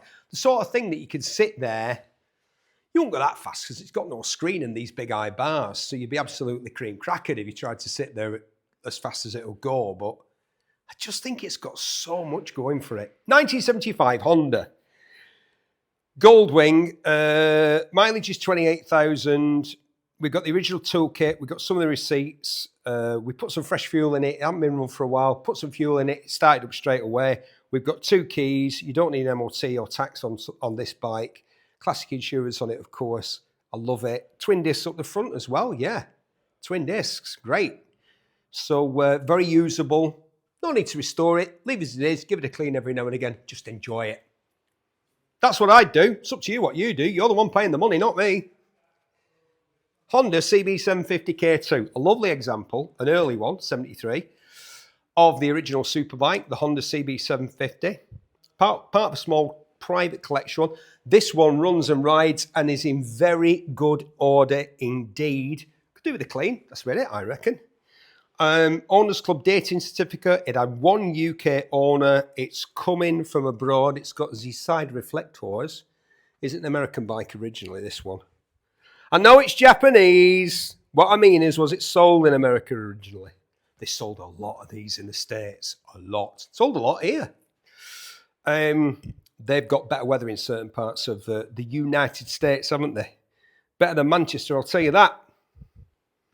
Because I've been to Arizona and it didn't rain. I love the colours as well. What is that, Fraser? Would you call that brown? Is it more of a grey? Is it a grey? Is it a brown? Is it somewhere between grey and brown? Yeah. It's classy. I know that. What a bike. Look at that. 4 cylinders, 750, 8,000 rev limit on that engine. Oil-tight engine, electric start. You've got a kickstart, backup. All-day comfort for 2 people. Fantastic performance that have blitzed virtually any car that was on the road. No wonder they were so popular and successful when Honda brought them out. Next to it is an even nicer one. Look at this. Again, I'm going to ask for Fraser's advice on the colour. It's somewhere between orange and bronze. I'm going to say something like Tahitian sunset. Can I get away with that? You know, like you're there with, I don't know, your drink of choice, your soft drink of choice, perhaps. You're not on the hard stuff. You're admiring the nature's beautiful sunset and you think, do you know what? I'm sure that that's a Honda CB750 colour, Tahitian sunset. With these black stripes, it's not that. I don't know what it is. Tell me in the comments what colour it is. It's great. I love it. Beautiful paint job on this obviously restored motorcycle. The estimate is 6,500 to 7,000 on this one. Part of a small private collection. Top class restoration, the lads have said, and it is. And the reason it's a top class restoration is because it looks like the bike when they were new. It's not got like a weird sheen to the paint that's because it's all modern and stuff like that. And not everything has just been polished and painted to perfection. They've gone through, the paint's immaculate, the chrome's immaculate. Some things have got a bit wear on them, and that's fine, like the saddle. It looks great. Electric start, back up, you've still got that in 75. Great colours, classy piece of kit, the original superbike, 6,500 to 7,000. In our sale this Friday, we reckon. That's our estimate. Remember, the estimates are just estimates. GT550, come on. Ram Air system, yes. We're on the Ram Air system now. What a piece of kit this is, eh? 543 triple 2-stroke, part of a small high-end private collection. A stunning example. It is great colour. Great colour. It's kind of gold. It's kind of orange. It's orangey gold. I like the black stripe. That's bold. What a great looking bike. Look at all this shiny stuff at the back. No reason for that to protrude in the way that it does, except that this arrangement here, with the backlight being the shape it is, just looks fantastic. Just looks great, doesn't it? Purely for looks. I mean, yes, so that it's quite high up and people can see it, but you could make that look a lot less sexy than it is. But they didn't. They went, no, make it look great so that young men will get all fired up and charge into our Suzuki showrooms all across Europe and North America and places like that where we want to sell them and buy it. They'll go, I don't care how much it costs, because the performance on this was absolutely fantastic for 1972. Yeah, this was a proper thing back then. You've got a kickstart, you've got electric start, you've got crash bars on the back there, you've got a grab rail for the passenger because they're going to have to grab on. We're not on a disc brake yet, still got a big drum up there in 1972. 5,500 to 6,000 pounds, the 72 Suzuki GT550. That's the estimate. 1958 Norton Dominator 88. This was the first road bike, I think, with a featherbed frame. It had a Burt Hotwood engine that was intended for the Model 7, which I think was export only. This was a low volume, expensive motorcycle in its day. More expensive than the equivalent machinery from the likes of BSA and Triumph. Norton are always talked about as one of the big three, but they weren't that big compared to Triumph and BSA in terms of the number of machines that they produce. Norton were much more a sporting mark than the other two. Triumph and BSA both had their workaday models, didn't they? Norton were much more about speed and performance and luxury. This bike was running as it should prior to being stored away. We've got the V5, we've got the owner's manual. You might have seen this bike here before, the 58 Norton Dominator 88. We have sold it before. And the bloke who bought it has decided that he hasn't got enough room for all his bikes, and so he brought it back to us to sell again, which I think is great. It's a real sort of, validation or, if you will, a recommendation for Manor Park that having bought the bike from us, he's chosen us to sell it again. Because, this isn't the sort of bike that won't find a new owner. It is a true classic. Like I say, the first road bike with a featherbed frame, obviously the featherbed was copied from race bikes. It's got a great engine, in its time, faster and better than the equivalent from the other British manufacturers. And we reckon, would you believe, the 1958 Norton Dominator 88, what a great looking machine as well. So classy. Not like flashy in your face, not like pink and yellow or green and white. I know that I bang on about how much I like that sort of 50s American styling that a lot of the British bike makers took on board. Norton kept it simple, kept it classy. The Norton Dominator 88, 1958. It's MOT and tax exempt. It's showing 48,500 miles on the clocks. It's in fantastic condition. And we reckon it will sell. Would you believe this? What a bike. 2,750 to 3,000, 3 grand, 3 bags of sand for an absolute 18 karat stone cold classic bike. Go on, get your hand in your pocket and buy it. And that's it for this preview. Please come and join us if you can here on Friday. We have a lovely day. You'd love it. Come down if you can. If you can't, of course, then we're all set up for you to register and to bid online. Do that at Manor Park Classics, and I'll see you Friday.